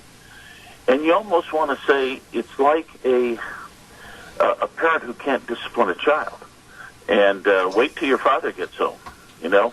And so if that's the only justification you can give to looters not to loot, that is to say, my gosh, it might mean President Trump's going to come in here. Please, pretty please now, don't destroy our buildings. There's something the matter with our society. I mean, it's just not holding itself together. I'm for the most freedom possible. I want people to be able to do any darn thing they want, just as long as you don't destroy buildings or destroy people. John, you really sold that, and I agree with everything you said. However, I'm an old man. I'm 72 years old, and I still am from the generation that when you need to be spanked for something you've done wrong, you're going to get a good spanking so you don't do it again. Right now, the left is in complete control of Portland, Seattle, Chicago. You can keep going on with the names because nobody is spanking them. How do we go about turning this thing around before the bus falls over the cliff? Well, I don't know if we can. I mean, I think President Trump is doing the best he can, sending in troops to protect the buildings in Portland, which is perfectly okay. But like I say, we have a real problem here. The problem isn't the inability of these blue cities, so to speak, to protect themselves. It's the unwillingness. And that's far different. I mean, our society was founded based upon the need to control rebellion. When Shays' rebellion got out of control in the, whatever it was, 1680s, that's one of the reasons that the Anti-Federalists gave the Commander-in-Chief the great power that the Commander-in-Chief has. And so when the Whiskey Rebellion came after the Constitution was signed, George Washington went right up and put it down. Now, there's no problem with the power of a president to put these things down. But it really gets down to the point that there's a large swath of society that, like you say, they can't spank the evildoers, the bad people that step out of line. And more important, I'm afraid that it's the elites that sort of give them cover. That's what really bothers me. If the elites did not give them cover in those blue states, this wouldn't be happening. Mm-hmm. And God help us if Biden wins in the fall. Oh, I couldn't agree more. I could not agree more. John, let me ask you about a case that I know you're familiar with and you wanted to talk about this morning, and that's the McCloskeys in St. Louis. I'm going to tell you right up front that I'm going to protect my property. I am going to protect my family. I'm going to protect me. And if it means standing on my front porch with a weapon, you can darn sure bet your boots I'm going to do it. I do not see the McCloskeys did anything wrong. They were scared. It was a gated community, and this mob broke through a steel gate, came in and threatened them, threatened their home, threatened their lives. I do not blame them at all, and the Second Amendment is hanging in jeopardy if the liberal left loons win this case. Your thoughts, please. Well, just think about, Zeb, just think in that case how we have perverted the rule of law. Yes. There were 300 lawless, I wouldn't call them protesters, just lawless people, lawless rioters, mob, a lawless mob. And the McCloskeys were acting defensively. And those are the people we are now prosecuting. It's just of the same thing we talked about a couple of minutes ago. Here's somebody actually protecting their property in a very, very nonviolent way. All they did was stand there and display their weapons. Yes. That's what they did, and it worked. And they protected property without any further storm. This could happen in our cities. We could have stopped all this rioting months ago, whenever the George Floyd thing started. We could have stopped it if the police were out there acting like the McCloskeys. That's exactly the way you should work. We should have had men in blue there as it was. I think the McCloskeys might have called for the police. So, look, there's nothing wrong with what they did. To be criminally liable for what they did, you need to flourish or brandish your firearm, which means waving it or threatening it in a way that the victim feels that there's an imminent risk of bodily harm. It was the rioters that were doing that. They were the ones that were putting the McCloskeys in jeopardy. If anybody should be charged with third or fourth degree assault or whatever the firearm statute amounts to, it should be the leaders of the riots, the people in the mob that were doing threatening things. So everything is flipped over on its head. Let me make you feel better. the worst prosecutor in the country, this Kim Gardner, Mm-hmm. right? She's terrible. Every good person in her office is left. She only is bringing 20% of the cases. That's another thing that you and I are talking about. She only brings 20% of the cases the police bring her, and she only charges that many. So she's not protecting the minority community in St. Louis. There are a lot of people that are seething about this in the black community, including the leading black lawyers. I will tell you that right now. I'm not going to name names, but they're seething about her. And so she's doing this just for politics. But now, meanwhile, McCloskey's, and this is the happy thing, they've got two of the best guys around that represent them, a guy named Joel Schwartz, a guy named Scott Rosenblum. They're going to wipe the floor with her. So I don't worry about the McCloskeys, and they've got a little money, and they can pay for it. But isn't it a shame that they have to? Yes. And isn't it a shame that we go through this charade? And you know something? What's terrible is she's going to get some political capital from this. Yes. Again, from people who don't know any better that think she's protecting minority rights or something. But it's just a shame. And that's the kind of people we're getting in government now. Apropos of what you were saying earlier. Yeah, the naivete that's going on, that's being perpetrated by the left. I want to throw this at you real quick, John. I watched an interview of a reporter walking up to little Jerry Nadler and asking him about Antifa and the violence in Portland, where they have found weapons, caches of weapons and shivs made out of plastic tubing, baseball bats, etc., that were being passed out. And he asked Jerry Nadler about the influence of Antifa in these major cities, and Jerry Nadler said it's nothing more than a myth perpetrated by the right. What are your thoughts on that stupid, naive statement? Well, why let the facts get in the way of a good story, Jerry, is all I would say. I mean, you read the Antifa writings, and for that matter, you read the Black Lives Matter, whatever it is, their basic documents. They're very, very far left and very violent, and they're getting tremendous amounts of support. Now, I know they're getting a lot of support from George Soros, but President Obama has a group, and I don't know what he calls it, some sort of Spring into Action group, but he's got thousands of members who are ready to do these sorts of things. So you cannot tell me, the facts don't lie, and you can't tell me that these people are out there doing all this stuff and nobody's paying them, and nobody's supporting them, and nobody's getting them whatever they're getting. People just don't do this. People just don't work for free. These people are working for free, out every night for 40 nights. Now, somebody's paying them, right? You're never going to get, they're never going to admit it. They're not supposed to admit it, but this is clearly really a subversive element. I hate to use that because it sounds like I'm, back in the communist days, but it's very subversive. When your goal is to destroy institutions, that's all it is. And what's the idea? What did the post office do to George Floyd? These government institutions, these government buildings are there to serve everybody. They've done a good job. They're staffed by good people. And now, people are running around defacing them. Just last night in Oakland, Abraham Lincoln's bust got defaced.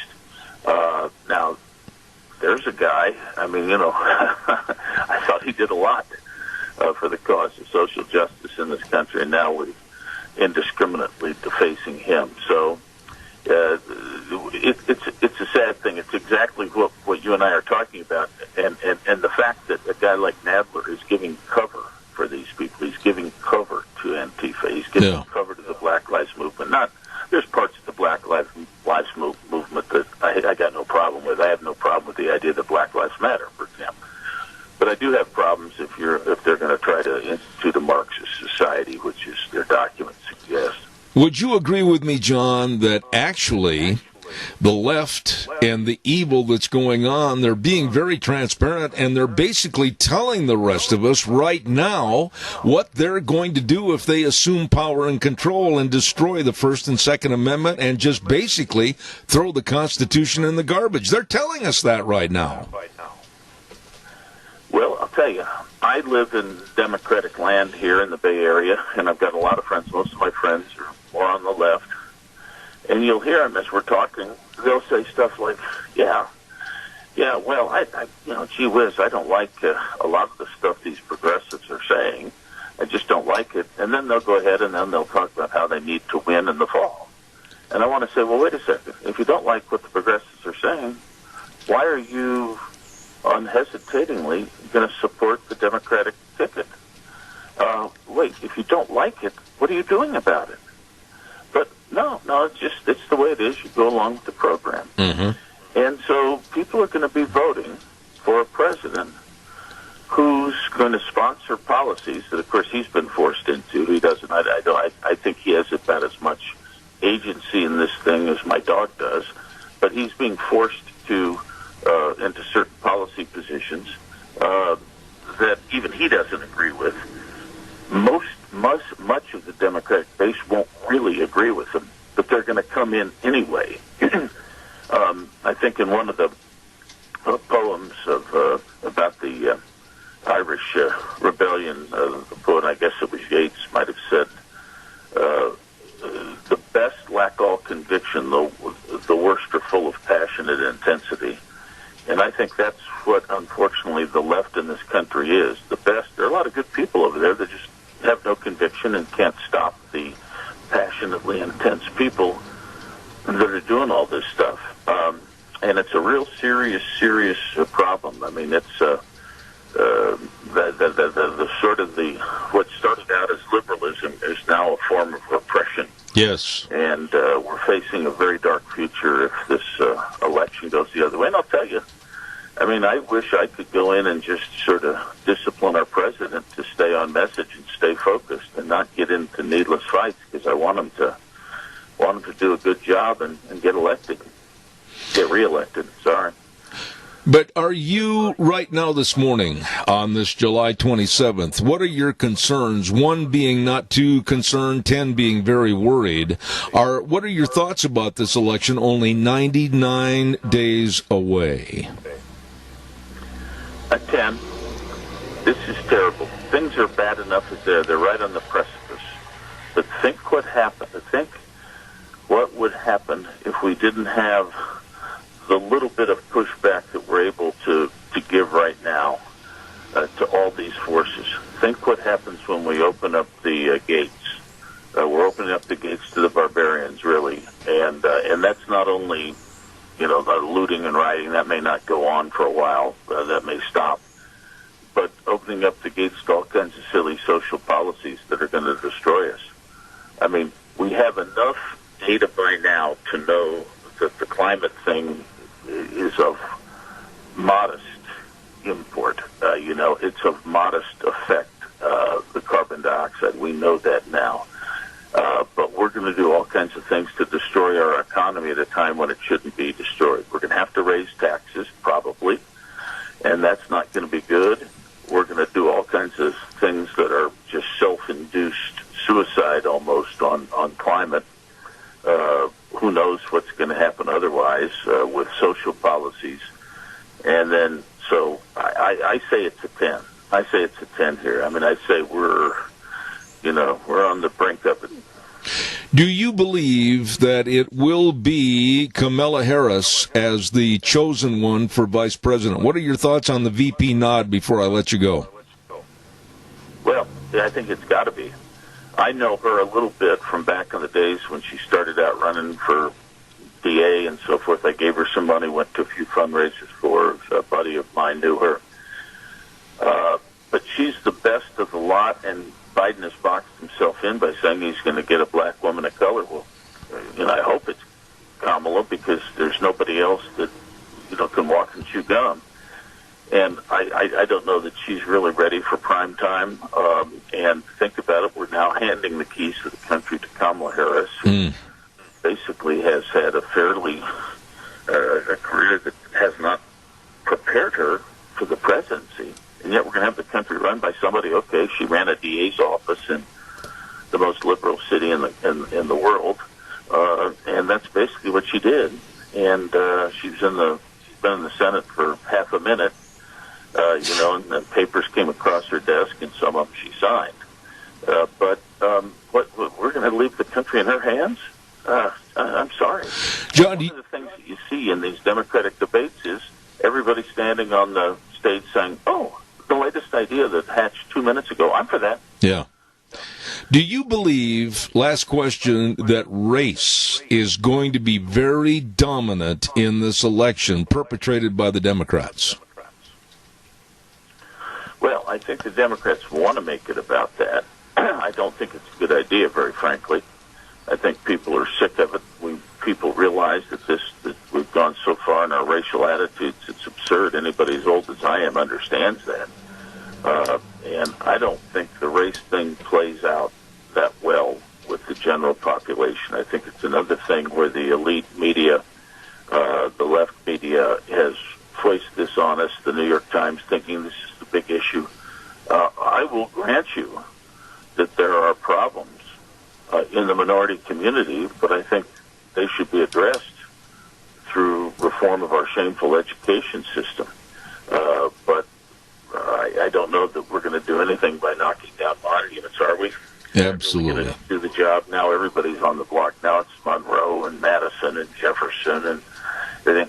So I think there is a lot we can do if we honestly address some certain issues, but those issues are not going to be addressed because, for instance, the teachers union doesn't want us to address the educational system. So we're not going to address it. At least the progressives are not going to address it. So they're going to try to make it about race, and it's terrible because here we are. We should be healing any of the old racial scars, and they're just opening them up again is what they're doing. Absolutely. John, I've got to have you back real soon. I've got a litany of questions I wanted to ask, but I just don't have time. This man is the author of Postgate, how the Washington Post absolutely betrayed Deep Throat, covered up Watergate, and began today's partisan advocacy journalism. He's one of my favorite guests on this program, John O'Connor. God bless you, man. Thanks so much. Hey, take care, Zeb. Good to talk to you. Thank you, sir. Appreciate it. Thank you very much. Straight shooter, and he's served as an assistant U.S. attorney in Northern California representing the United States, so he knows what he's talking about. John O'Connor. Oh, boy, I'm late. Weather forecast coming up next, brought to you by Phillips Oaks, Goodwin, Crane, and Company. And they've been providing accounting services to the Mini-Cash area for well over 50 years. These people are the professionals, the very best of serving you with tax return preparation, tax planning, business consulting, retirement planning, bookkeeping service, all of this and more. All you need to do is just get a hold of them today and let them serve you. They have offices in Burley and Rupert. The professionals, Phillips Oaks, Goodwin, Crane, and Company. Right now, here's Gina with the weather. We're going to be in a fire weather watch for this evening and for tomorrow, and looks like warming temperatures as well. Here's a look at your weather. Sunny skies for today, expecting a high of 94. Winds are going to be nice and calm out of the east-northeast at about 5 miles an hour. Tonight, we do have a slight chance of showers and thunderstorms. That's why we're going to be in that fire weather watch. Mostly cloudy skies with a low 64. Winds out of the west at about 5 miles an hour. For tomorrow, sunny skies, high of 88. Partly cloudy for tomorrow night. Again, slight chance of rain showers and thunderstorms. Winds are going to be picking up out of the southwest at about 10 miles an hour. We are expecting a low of 58. By Wednesday, sunny skies back up to 91, 95 for Thursday, 98 for Friday. That's a look at your weather for Zeb at the Ranch. Ooh, I mean, warm city. Break out the deodorant. Anyway, I want to tell you about the professionals, and they can help people starting a business or maybe changing over to a corporation or maybe wanting to expand their business. All of these things and much more can be helped by the professionals. Phillips Oaks, Goodwin, Crane, and Company. Accounting services for you, 1710 Overland and Burley, and 625th Street in Rupert. Phillips Oaks, Goodwin, Crane, and Company. What do we got coming up for the rest of the morning? Of course, that leaves me up to next hour, one of my other favorite guests coming on the program, and that is Gary Goldman from back in Massachusetts. I've always said that when he's on the program, it's the cowboy and the man from Beantown, and he's going to be on talking about the election and all the dirty little politics that is going on right now. And I look forward to having Gary on the air at 10:06. Want to remind you, too, about our friends over to Patterson's Electronics. Now, when it comes to electronics, and I never tell you something that I don't know, believe me, and I don't know all about the different electronic devices. I don't know all about all the power cords and the monster cables, and I don't know about all the home theater systems and the video surveillance cameras and the car stereos and speakers and all the complete sound systems and all the wonderful TVs by Samsung, Sony, Toshiba, LG TVs, but they do. They do. Curtis and Lorena can help you, and they will. All you've got to do is stop in today to Patterson's Electronics, 421 East Main in Burley. They're open Monday through Saturday, 9 to 6. You know, I am so fed up with professional sports and they're kneeling and showing disrespect for the American flag, and I'm just going to leave you this hour with this thought.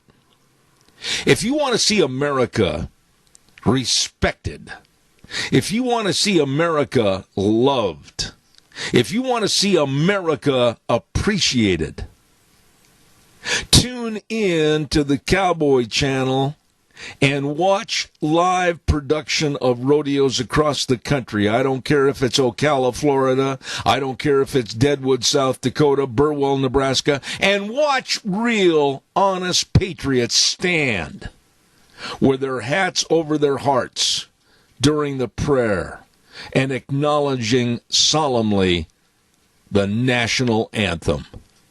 Now there's patriotism. Instead of a bunch of overpaid bums that have no respect for this great country, Major League Baseball, NFL, and especially the NBA. I have no sympathy for these prima donnas that are highly overpaid and highly underworked. Go to a rodeo, and you'll see what I mean. They love this country and what it affords them. I'm pro-cowboy. I saw that this weekend, and I thought to myself, my goodness sakes, every one of them standing there. Some had tears in their eyes while the prayer was being said. And there was no disrespect. There was no kneeling. But our prima donna athletes of basketball, baseball, and football, they should be shamed.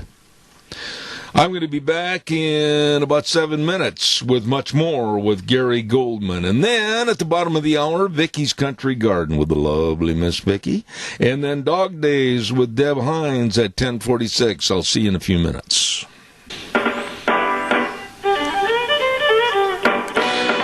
Welcome back. Hour number 3 on a hot Monday, July 27th. Good morning. I'm Zeb Bell, Zeb at the Ranch, with our major sponsor, your Magic Valley Les Schwab Tire Centers. All 7 locations serving you with the best of tires in a safe, clean environment. And also our friends at Burley Physical Therapy and Rehabilitation at 1263 Bennett Avenue, Suite 2 in Burley, helping you get back to being you. A couple of good words. First and foremost, I want to say thank you to Greystone Crossing Senior Living, where residents feel a part of a great big family unit. It's a 12-bedroom home, beautiful, brand new, with all the amenities of 3 meals a day, snacks, housekeeping, and local transportation. Seniors, you need to call. You need to look at this place. You need to move in. What a wonderful place to live. Call Matt and Kelly Wiggins at 650-4979. 650-4979. They'd be happy to set up an appointment to show you the facilities of Greystone Crossing at 1221 21st Street in Hayburn. That number again, 650-4979. Also, a big shout out and a thank you to our friends at 7K Metals. And, you know, we waste money every day on things that aren't going to come back and show any reciprocity to us whatsoever. Well, check out 7 7K Metals, with the silver purchases coming right to your home. Absolutely. You can build your own financial security and future. All you need to do is get a hold of my friends, Lon Hardy at 312-8699 or Sharon at 430-3259. Tell them I told you to call. It's okay. I absolutely believe in this saving opportunity for you and me, and a valued treasure for our loved ones in the future. 7K Metals. Right now, we're going to go to the phone line. And I just want to let you know that this man is always welcome on our program anytime. He's a straight shooter. I always say when I start this segment, it's the cowboy and the man from Beantown, and that's Gary Goldman. Good morning, back in Boston. How are you? I'm doing wonderful, Seb. How are you? And thank you for having me on the show. I would imagine after the reports I heard this morning that you're sweating back there. It's very warm. We've had a very warm July, and it's close to 100. The real field temperatures are over 100 today. And look, that's New England. You never know what the weather's going to be. It doesn't bother me all that much because before you know it, we'll be whining about the cold weather. There you go. Gary, I don't even really know where to start. I've got so many things I want to mention to you, but I think first and foremost, I'd like to talk to you about this election coming up in 99 days. I am really worried and concerned. The virus, the violence, the concentrated and orchestrated effort of the left to keep America in a tumultuous situation and denigrate anything about the Trump administration. I know I'm prejudiced, but I do not want the Democrats to get an office even of dog catcher. What are your thoughts? No, I agree with you. I think this is a very important election. And they're doing whatever they can, Steph, to create havoc for the president. As you just mentioned, the majority of the things that they're doing, the violence in the street every night is purely not happening out of coincidence. But August is around the corner. We have a serious election ahead of us. And I tell people on the air, and I tell friends of mine that support the president, all of us have to start doing our thing right now. We have to talk to people. Whether it may not be a great conversation, may be a difficult conversation, and I've had these with people say, is Joe Biden really the guy that you want in office because of, have your facts and your reasoning in front of you? Because what you see in Portland and this nonsense with the virus, the numbers, I'm not saying the virus itself is nonsense. I think there's some serious parts of it, but I think a lot of the numbers are purely fake. They're distorting the numbers. Is this the America you want? Because if we go down this road, it will change it'll change this country forever, Zeb. Joe Biden will be the puppet. The progressive will be running the show, and life in America will never be the same. So we all have to take a stance. We all have to get out there and work on behalf of the president. And conversations can be uneasy with friends, family, or whomever, but we have to do it because what is the alternative, Zeb? The alternative is Joe Biden and the crazy Democrats and the progressives in office. We can see what they're doing to the country right now. It will only get worse. I just had a guest on last half hour, Gary, John O'Connor. I don't know if you know John or not.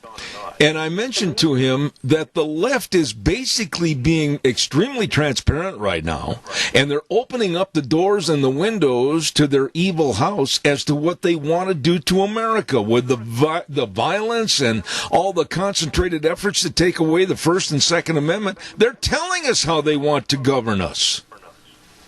Yeah, they've been telling us that for a while. That really started front and center in the Obama administration. I didn't agree with I didn't vote for the President Obama. I didn't agree with him. I didn't dislike him. I'm not going to go down that road. But at the same token, he always said what he wanted and what he was going to do. They're continuing that march, and they're doing it. And I think they're hoping by doing this, they're going to, force or change people's minds to jump onto their bandwagon. The bottom line here is that I think more and more Americans are getting tired of what they're seeing on the news every day. The burning of cities, the fighting with law enforcement. The mainstream media comes out and they talk about racism as a public health crisis. I'm going to tell you right now that many elected and non-elected officials and the mainstream media, they are the public health crisis right now. They are ruining this country systematically through a well-orchestrated plan. When you talk to people on your radio program, or you meet with people back in Boston and the area, and you talk to people that are liberals, and then you hear about Jerry Nadler from New Jersey, that when he was confronted by a reporter over the weekend about Antifa and the violence in Portland and Seattle and the cache of weapons, guns, and shivs made out of plastic piping, etc., and he said it's all a myth perpetrated by the right. How do you respond to this idiocy? Well, you have to have facts. And you look at, I have people that will call me all day and say, look at the mainstream media. They're out there investigating these stories, and they're showing us camera shots. You people on the right are exaggerating this. I'm like, I will get anytime you want to come in and run through camera shots with me, they're saying one thing. Their video is showing something else. Their video is showing the violence. Look at Zeb. It's good against evil right now. That's what we're up against. Mm-hmm. And if we all do not get on the same page, those of us that want the president and talk to people and explain to them what's going on, we're going to be stuck with evil because they lie to our faces, telling us we're making this up while their cameras are showing something else. Many elected officials and even many in the media, they're okay with the violence and the burning of buildings. You know why, Zeb? They try to rationalize it by saying, well, we're only burning some of the buildings. In what point in America have you ever heard any type of rationale like that? Oh, my. It's absolutely absurd. It's absolutely crazy. And I'm going to go a step further and tell you that many of these politicians that talk like that or step out there with the protesters and stand in front of a federal building and protest with the protesters not only need to be taken out of office, they need to be taken out of office in handcuffs. And I really think that's sooner than later because they're destroying the country minute by minute, day by day, and that's their motivation. Gary, you have a closer thumb on this information, perhaps being on the East Coast, than I would. But what are your thoughts about this election? I'm of the old school. You get up on vote day, you go to the polls, you submit your vote, you go home. I don't like anything as a preface, early voting, mail-in voting. I don't like any of that. What are your thoughts? Oh, I agree with you. Look at the last election anytime we had some of the mail-in stuff, they found boxes of mail-in ballots that they hadn't even opened yet. It takes forever to open them. Then you have to worry about who's going to be touching them, how they're going to be corrupted. So if we can all go to the grocery store every day, and if we can all go into Walmart's and every other store you want to mention, then we can figure a way to get everyone to the polling place on Election Day. It's an excuse. The numbers, this hype with COVID, again, COVID is a serious problem, but I believe it's being hyped up, and they're doing this to create fear in people from going into public and being able to vote. I couldn't agree more. Let me, if I may, switch gears just a little bit, Gary, with your expertise. You have got to have some comments over what you've heard the last 4 to 5 days regarding the FBI and how maybe a very sanctified organization is doing things perhaps illegally. What are your thoughts? Yeah, listen, the FBI is a problem in and of itself, Zeb, and one of the reasons we had the problems with the Russian collusion and those that they wanted to go after is because many of those people were trying to overhaul that agency. At some point, the FBI, we really need to look at them and take a look at what's going on there and why it's happening. And I don't want to paint with a broad brush because they were good agents, but within that organization, we have to be honest with each other as Americans, and there's a problem there that needs to be rectified. Absolutely. Gary, back in your country of the United States, we're seeing the closures of a lot of businesses, more so than maybe out here in the West. But the gym owners in New Jersey were arrested for not closing their doors and basically bowing to the statue of the New Jersey governor. What are your thoughts about closures of legal businesses? Yeah, look, we're still facing them here in Massachusetts. Look at the governors are out of control. Our personal liberties have been taken away. In Massachusetts, they're enacting a new August 1st. If you come into the state, you know how you leave the country and you come in and you have to fill out a document. The governor wants that filled out. Anyone coming into the state, he wants quarantined. That's not going to do. First of all, you can drive over through the state and be fine. But if you come in plane, train, or bus, you have to fill out this paperwork and go through a quarantine process, or you're going to be fined. Zeb, I'm an optimist, but we have some serious economic problems ahead of us.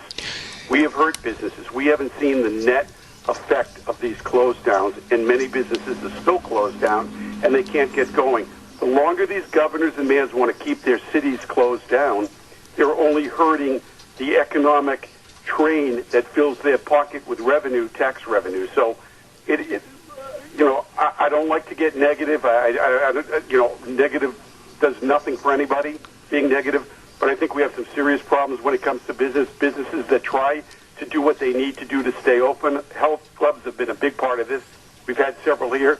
The city or town has come in and shut the gas off, shut the lights off, shut the all the utilities off, and fine them every day. Is this the Soviet Union, or is this the United States of America? Someone has to explain that to me. Absolutely. These governors are out of control. They think they have free reign to put these constraints on us whenever they feel like it. They need to be challenged in court, and we need a clear definition of what they're allowed and not allowed to do.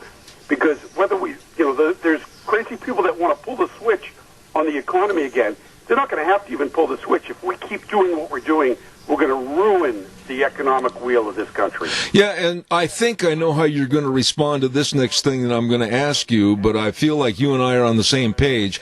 I am not in favor of another $1 trillion recovery stimulus plan. Are you? No, that's not. Look, you know what we have to do? We have to, people, come back to work. Let's get business up and going again, and let's get moving. I drive around, Zeb. I see these large office parks empty because people they either don't want to come to work, they're afraid to come to work, they're trying to do it remotely, or they're waiting for their bonus unemployment to run out. We can figure, we're a smart country. We can figure a way to get people back to work. Not only back to work, we need to get people back to school as well, Zeb. That's another shame on the American people for thinking we can keep our kids out of the classroom. Absolutely. We have a caller with a comment for you, Gary. Stand by. Caller, please, you're on the air. Go ahead. Yes, one of the things that really irritates the crap out of me about all this shutdown is them jokers still back in Washington, D.C. are still demanding they get paid. They're still getting paid. They're shutting us down and won't let us earn a living. They're shutting us down and won't let us use our own God-given common sense to whether we need to be out or not. And yet they want to make another stimulus that we have to pay for. There's really no stimulus there, but yet they still demand they get paid. Why don't they sit home and quit getting their income coming in? I'll have Gary respond to you on the air. Go ahead. Thank you. That is the feeling of many Americans. They sit there and they don't talk to us. They lecture us. And they tell us what we have to do and what they're going to do. But what they're going to do, Zeb, is going to cost us billions of dollars. We cannot keep printing money the way we're printing money, or somebody's going to have to pay for this stimulus at some point in time. It would be one thing if we couldn't be working. We can be working, and we have to figure a way to get people back to work. And it's not by giving them more money to stay home, Zeb. That has never worked. Absolutely. Gary, really, from where you live in a very heavily populated area of the United States to where here in the West, not the same, what are your thoughts and what do you hear from your callers about the validity of the coronavirus and the seriousness of the virus regarding school openings in the fall and other issues like Major League Baseball and NFL? People are concerned about the virus, and rightfully so. I think we all need to be aware of it. I think people are starting to question how much of it is real, though. When I say real, the numbers that we're seeing. Right. You can't go by the numbers that we're seeing because they're counting everybody. Someone, unfortunately, whose life is about to end, who's in hospice, they're writing them down as being a COVID-19 victim. So people are getting skeptical about that. People want the kids back in school. You cannot be, there's so many things, never mind educationally, but socially that the kids are missing. The kids will be fine in school. The teachers will be fine in school. God forbid, kids pull out of this if they get it fairly easy. There's ways to work this out. It's another excuse, Zeb. It's another excuse to shut things down because I will tell you right now, my friend, if I'm wrong, I'll fly out there and I'll take you to dinner. The day after the election, all of these people that are questioning everything, that want to close everything down, will be ready to turn the switch back on and get out to work. I agree. Gary, on a lighter note, but still serious, I watched over the weekend a very farcical, comedian-type oriented Major League Baseball opener with cardboard heads in the stands and fake crowd noise. As a Boston Red Sox fan, what did you think of this cartoon? Yeah, this is absolutely crazy. You know, I'm annoyed with Major League Sports right now for a number of reasons. One is I think that's the last thing we should be worrying about. I understand that it pours money into the economy, and the small little business guy is the guy getting hurt, but the spoiled little players really seem to annoy me. Yes. But you know, it's nonsense to answer your question quite, straightforward. It's just pure nonsense. They're trying to create something that they're not going to be able to create. But I'm just not in agreement with the way the professional sports and corporate America is dealing with the problems on our streets today by supporting anarchist groups and terrorist groups over law enforcement. And so long as that takes place, it's going to be very difficult for me personally to watch professional sports. Amen. Amen. Final thought. We were told yesterday that Joe Biden is going to make his supposed VP selection in a matter of days, and most of the betting is on Kamala Harris. What are your thoughts? Yeah, I think, that's a strong bet, but with Joe Biden, you just never know what is going to come out of his mouth. But I'd say that's probably a safe bet. Look, I have nothing against her, but I'm not sure she's the right person. Look, they're going to go with a person of color because of the tension in this country. I don't care who it is, as long as it's the best person to take on that role should something happen to the president. And in the case of Joe Biden, I think there are concerns that I have. I don't like his policy, but over and above that, there are concerns that I have about his medical well-being. So whomever that vice president should be a very strong candidate. We only have 99 days left until the election, and I've asked you this question before. I want to see if your answer has changed. If you were the manager of the campaign for Trump, what would you change today to try to see a better reflection in the polls? I think the president, look, I like what he started to do. The president, even conducting some of these COVID sessions during the week, the press conferences, but I think he has to go after the anarchy on the streets because the American people, I'm totally disgusted with it. People want to feel safe and secure in his homes. I don't think he should back off from anybody or anything. I think he has to put his foot on the pedal and move forward. And he ran on Law and Order. He's got to live and die by Law and Order, and he's got to show them who's in charge and just keep pushing his message out there, and he can't stop. You don't think, and I'm on your side, Gary, I'm just kind of playing devil's advocacy with you, you don't think that by the show of federal force that he's going to have the term dictator and Gestapo and everything else thrown at him prior to the election? Well, I think I turn it around and I say to you, if he doesn't send in the federal police and they burn down every federal building in Seattle to Boston, Massachusetts, what are they going to say then? It's a no-win situation.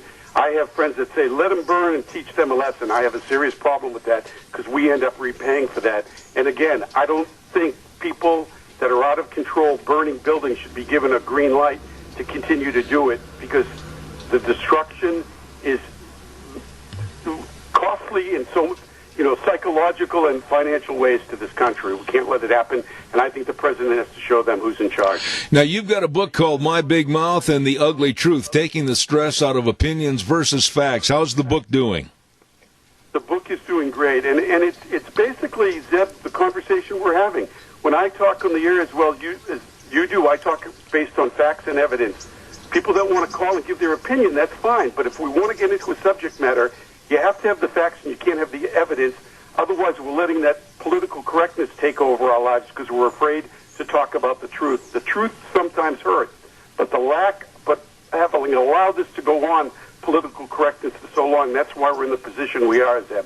We have to talk facts, we have to talk evidence, and most important, we have to solve the problems in front of us, not kick the can down the road. Now, where can people obtain a copy of your book? They can go to my website, GaryOnBPL.com. That's GaryOnBPL.com. or they can go to Amazon, and it's on Amazon as well. I want to thank you again for coming on my program. You are always welcome here. Gary Goldman, God bless you, man. The man from Beantown, thank you. All right, sir. Thank you much. I really enjoy having him on the air, and the name of that book, again, is My Big Mouth and the Ugly Truth, Taking the Stress Out of Opinions versus Facts by Gary Goldman. He's a sharp guy, really a sharp guy.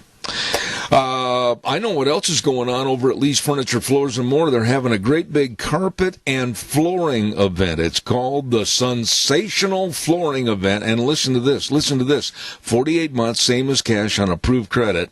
And there are 3 stages of carpeting. Standard carpet and the better carpet and the premium carpet, all at different prices for your pocketbook and your budget. The same is true for the luxury vinyl. They've got the standard luxury vinyl, the better luxury vinyl, and the premium. You pick, you choose, you have it installed, you be happy. Absolutely. With Lee's Furniture, Floors, and More and their big flooring event. Where are they? Thought you'd never ask. They're located at 459 Overland in Burley. Believe me, you can save money, beautify, and comfortize your home always at Lee's Furniture, Floors, and More. Really, really good people.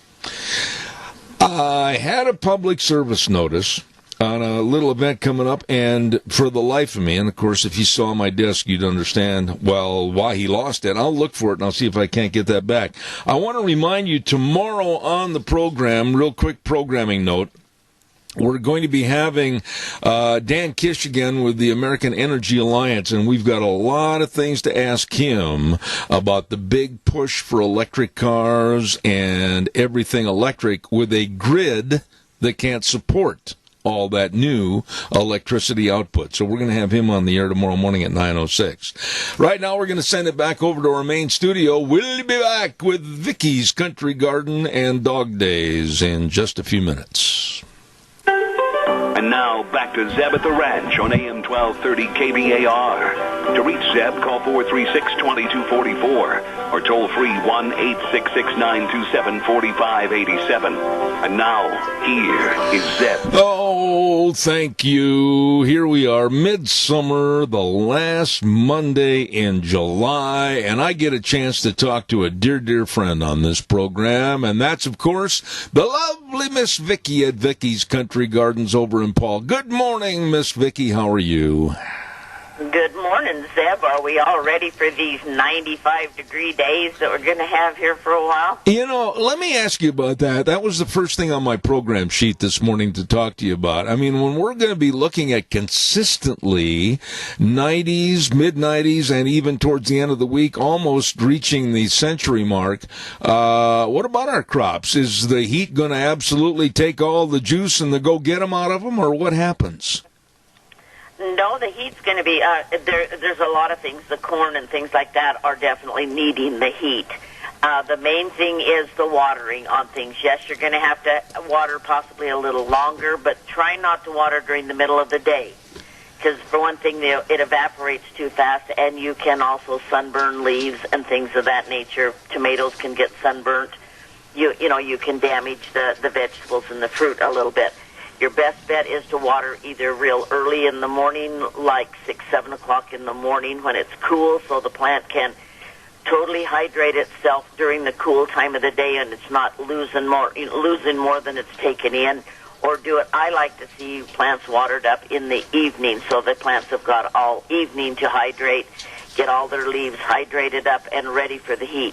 Your big plants, your squash, your pumpkins, things of that nature, they may wilt a little bit. Those big leaves might wilt a little bit during the middle of the afternoon and the day, but don't run out and hit them with water, because if you've watered good the night before, they'll be fine until they get a drink, and usually when it cools down, they stand right back up anyway. Mm-hmm. So, a lot of people, they'll water 2 and 3 times a day trying to keep them from wilting. Well, that can cause major root problems when you do that, because the ground's not drying out. It's just the simple fact that the leaves have evaporated a lot of the moisture out of them, and that's, the leaves are wilting a little bit. But as soon as they cool off and they get a drink in the evening, they will be fine. Let me ask you this, and I don't think I've ever asked you this before regarding gardens and the placement of a garden, but is it to an advantage to have your garden to where some of the day it's going to be in shade? It doesn't hurt to have a garden a little bit in the shade. You've got to have at least 6 to 7 hours of good, bright sunlight on a garden. And then if it shades up a little bit, it's not a problem for it, for any of it, for tomatoes, squash, or anything. Corn is one that likes full sun all the time. But again, as long as the garden is getting at least about 6 to 7 hours of good, bright sunlight, your garden should do fine. Mm-hmm. Now, we did get an email from a lady that said, I'm throwing my hands up in despair. The bugs are winning. We have a lot of bugs out there right now. Aphids are thick because the hay has all been knocked down, so they've got to have somewhere to go, so they're moving into yards and gardens. Earwigs have been atrocious this year for doing a lot of damage, and ants. Squash bugs are starting to come out. The little black beetles that are underneath in your under your squash plants, and basically it's a matter of an insecticide dust or an insecticide granules down on the ground for earwigs and things. Just remember, they come off of the ground and climb up in your plants. So kill them on the ground, and then you don't have to fight them so hard up in the plants. Okay, so now when you say about spraying and everything, is it better to take some kind of device, your hand or whatever, and hold the plants up from the bottom so that they can get the adequate spray and chemicals at the base, at the ground level? Yeah, if you're spraying if you're putting chemical down on the ground, granules or dust or spray, you want to lift those leaves up and get it down on the ground. Also, if you're spraying for aphid, they are on the back side of the leaf usually, and so you're going to need to have long sleeve shirt and gloves. Kind of flip those leaves up and spray underneath. Again, do not spray during the heat of the day. Spray in the evenings or real early in the morning, like 6 o'clock or so. And then I got a letter email, and this lady said, what are all those little silver, slivery, little slimy things in my garden? What do I do for them? And I think you know the answer. Well, there's all kinds of little slugs and all kinds of things. This heat's going to take a lot of those kind of things out of there. They cannot handle that. That's, again, as long as the garden's not being watered all the time, they cannot handle hot and dry. You can we've talked about this before, bury some little containers, put some beer in there, and they will climb in there and die. You will know if that you've got slugs if you go out and your pan's plumb full of them. So that's one way. Also, you can bait them with some different chemicals and things like that will kill them. It's really kind of fun to take one of them, put them on the sidewalk, and put salt on them and watch them just shrivel up to nothing. Would you suggest a light beer or a regular? I don't think they care. I think they're just pretty much into anything that happens to be in that little container. They're kind of non-selective. Okay. A lady wrote in also this last week, and she said, we just bought some property, and it has one tree on the whole property. We need to get something that's very fast-growing. What kind of trees would Vicki recommend? Well, there's different kinds. Just remember, your fast-growing trees sometimes have a little problem with having disease, like poplars and that. They will get different diseases and different insects, like the borers and stuff. You have to be able to treat for all that. Poplars are a good fast-growing tree. They're a nice tree. You can get the cottonless cottonwoods. The Siouxland poplar is an absolute, honest, real pretty one.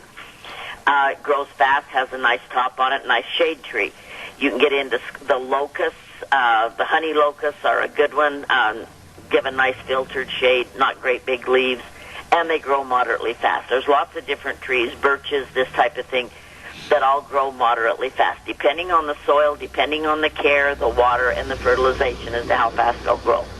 Now, real quick, a lady did call me on my cell phone this last week, and she said, would you get a chance to ask Vicki, is it smart for those of us that really get into gardening to have our soil tested to see if that particular kind of soil is going to be the best for a garden? It's a very good idea. if you've just moved in and you're starting out with new dirt and things like that, it's a little bit of an expense, but it takes away all the second guessing as to does it need nitrogen, does it need phosphate, does it need iron, does it need soil sulfur. If you take some samples down and have it tested, then they will tell you, yes, you need so much soil sulfur, it's low in nitrogen, it's high in this, it's low in this, and then you can amend the soil and then everything grows really good. Or you can just go at it like pretty much everybody else does and just guess at it, and pretty much a sure thing in this area is soil sulfur. Put soil sulfur on everything because it's going to just help everything grow. Okay. Now, it is time for the Vicky's Country Garden Tip of the Week. What is your tip? Well, my tip of the week is get your plants watered up, and then the Minidoka County Fair is starting this week. And so go over, enjoy yourself, visit with your friends and family, watch those kids with those animals, and give them some encouragement, and come and support us at the Fat Stock Sale on Saturday at 9 o'clock. I love it. No problem coming to that, and you want to buy something, get a hold of Greg Walton or me. We've got buyers that will buy for you, and stay within your budget and get your stuff bought if you're nervous about coming out with the COVID. But we can handle it and take care of it, but we'd love to see you. And come have something nice and cold to drink and eat a pulled pork sandwich with us and watch the kids sell their animals. I'll tell you what, I love to hear your involvement. You are really community involved with that Minidoka County Fair. By the way, which leads me up to this question. What about the flowers and all the crops and everything that are going to be judged? Are most of them mature enough to go to the fair? Oh, yeah, we've got, I think you're going to see a pretty good show, actually, on that.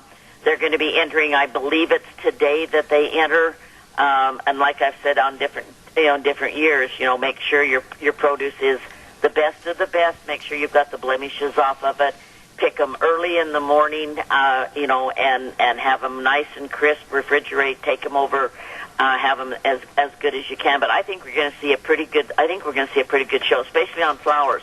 I think we're going to have a pretty good show of flowers this year. Okay, now let's talk a little bit about Vicky's Country Garden, 185 South, 600 West of Paul. What's cooking over there?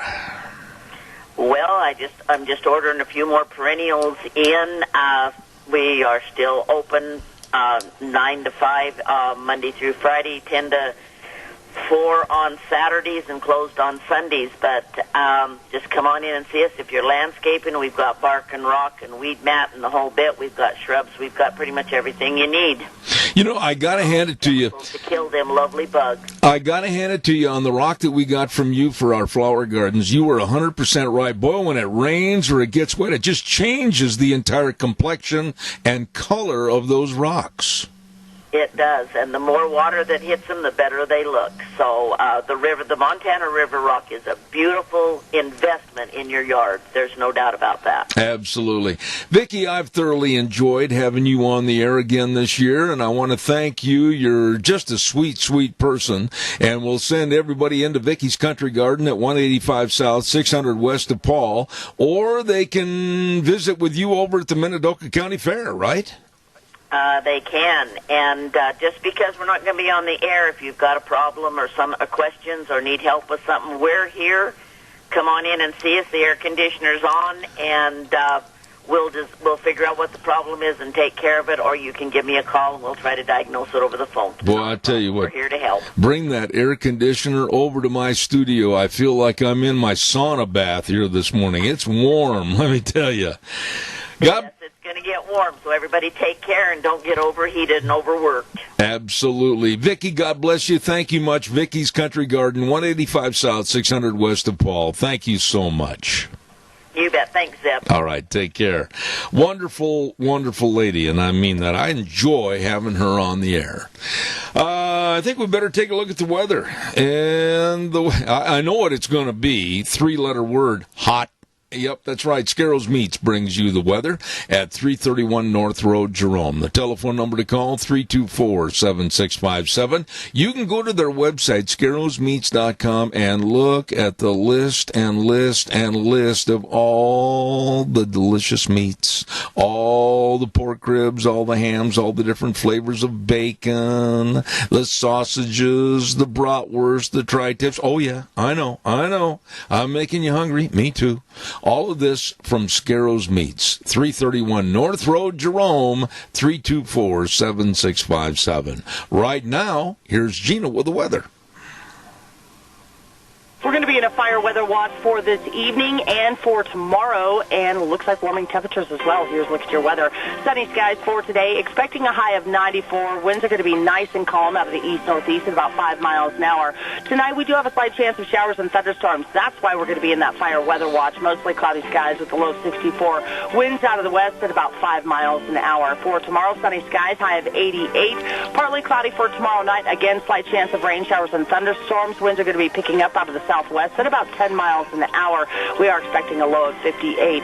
By Wednesday, sunny skies back up to 91, 95 for Thursday, 98 for Friday. That's a look at your weather for Zeb at the Ranch. Whoa, I tell you, this old fat boy, I gotta find some shade. It's gonna be warm. Weather brought to you by Scarro's Meats. Don Scarrow and his excellent crew at 331 North Road, Jerome. I mean, man, I gotta call him over to have him come on the air. Maybe he'll bring some of those delicious bratwurst with him. I love brats on a nice soft bun with cheese and onions. And oh boy, I'm hungry. Scarro's Meats. Don't forget, they are changing the way we eat, one delicious bite at a time. Scarro's Meats. Every week for the last 6 or 7 or 8 weeks, we've had an addition to our program, and it's been with Minidoka Animal Control. And, of course, we've had the Animal Control Officer, Deb Hines, come on our program and talk about dogs and puppies that need homes. And we say good morning to Deb Hines. How are you? I'm fine, Zeb. How are you today? I'm good. You know, we're going to rapid fire this today because I want to get as many dogs in as possible. But before we get into the dogs that you want to feature this week, you know, with these warm temperatures, and I know that you're an animal lover, I know horses and dogs have a top priority with you. What needs to be done, Deb, and tell my audience to take care of these animals in the heat? Okay, well, the first and most important thing is make sure they have water, and especially when it's going to be 98 degrees. They're no different than we are, except that they've got coats. And so they're hot to begin with. The other thing that I always suggest to people is if you have a long-haired dog, Australian Shepherd, long-haired Border, anything with exceedingly long hair, get them trimmed every summer, cut their hair back. I mean, I do that to my dogs. I kind of jumped the gun this year and got them trimmed up early, and then it got cold and all bloody, you know, but they also have cover, and I put coats on them. But, yes, it is absolutely imperative that we do everything we can to help them dogs keep their body temperature down. Now, at the shelter, we have little those kiddie pools out in the runs, and we have water out there, so they can either, well, most of the time when you drive by, the dogs are laying in the kiddie pool. Right. They have to cool off. But we've got plenty of water. They have to have a lot of water. They also need shade, and that does not mean a kennel where they're not getting a breeze. Just like us, when we get into the shade, it's going to help if we can have some kind of breeze blowing through there. You know, and Deb, the shade of a tree. Yeah, I was going to ask you about that. I saw over the weekend, I was traveling around the area a little bit, and unfortunately I saw some dogs that were just basically staked out in the open with no opportunity to have shade. I really don't know what the water situation was, and it doesn't take that much or that much lifting or carrying of putting something up to where if the sun hits, you know, like at high noon going into the west in the afternoon, where they could provide some shade and shelter for these animals. Yeah, even if you put a tarp up somewhere so that they can get out from that direct sun. And it's like, come on, people. Would you want to stand out? Do you like standing out in that heat all day long with no way to get out of it? Yeah. No, we don't. And they're no different than we are. They just have 4 legs and they can't talk, so they can't tell you when they're croaking. You know, one of the points you made. My heart when I see things like that, and I'm, it just kills me because it's not that hard. Absolutely. One of the points you made just a minute ago. They need. One of the points. They need a haircut if they have to have one. I'm sorry, we ran over each other. We've got a little bit of a delay here. One of the points you made a minute ago, and I'll bet you that almost 80% of the people probably have an old wading pool or something that when their kids were at home, they'd fill with water so the kids could play in the backyard. There's nothing wrong with digging that out of the garage and filling it with a little water so your pooch can go lay in it. No, there isn't. And like I said, when you drive by the shelter, we've got dogs out in the runs so that they get some exercise. And you can drive by there, and every now and again you'll see one of those guys laying in that pool, and we just laugh. We do.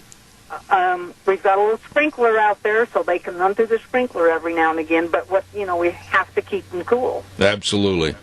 Now, let's go ahead and feature some of the dogs right now. I know that last week, I believe it was, you said you had something like over 20 puppies. Did we manage to get some homes for the puppies? I think we got one of them out, but again, I want to say we're having a puppy adoption on the 7th and 8th of August. Okay. And if people are looking for a pup, I have got any kind of breed. I'm not going to have anything small like a Chihuahua, but I've got a lot of cow dog crosses that are not going to be big dogs, 30, 40 pounds, and then I've got some that have got a little mastiff in them, so if they want a large dog, I've got some of those. But, I did find a home for Pepe, which is my Idaho Fuzzy, and as I sent that note to you, it's like a sheepdog. Yes. So he's going to Twin Falls. Okay. So I did get him gone, but I've got some other fantastic dogs there. I mean, you want one, I got one, and there's a lot of these guys are house trained.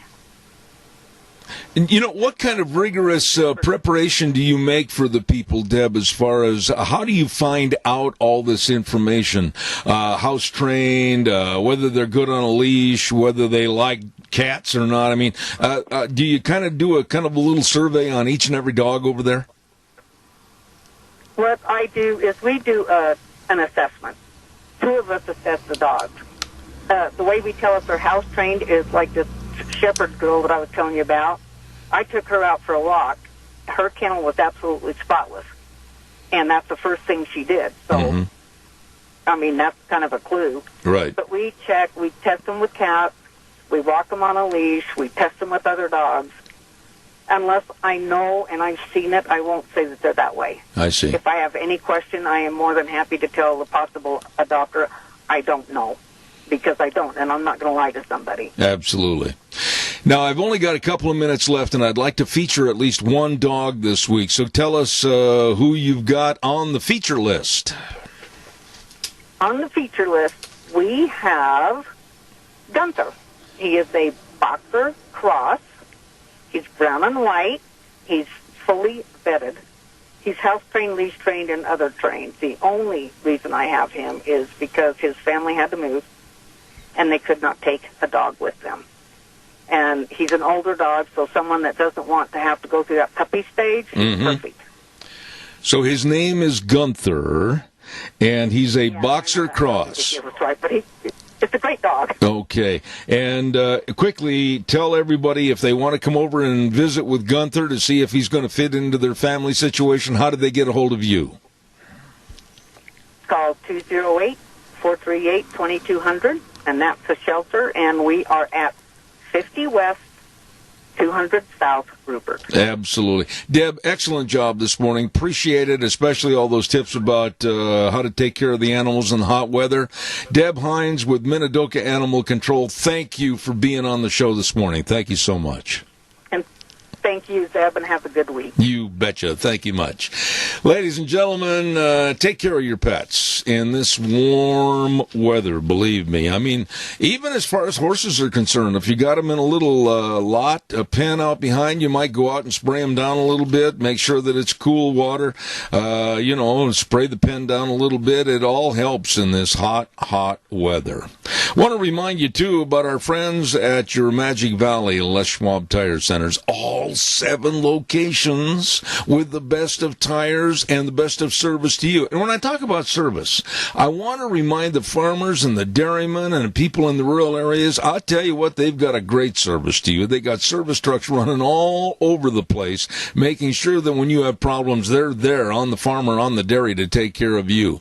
And, of course, they've got the best in tires. All the tires you need, all the different tread designs, all the sizes for all your vehicles. That's not brag, that's a fact. And don't forget, too, they've got a free pre-trip safety check for you before you leave on a road trip. Tire inspection, tire pressure check, wheel alignment inspection to see if your tires are wearing correctly, visual inspection of the front end components, and a visual inspection of the brake components. Check the shocks and struts and check the battery. All of this because they want you to drive safely.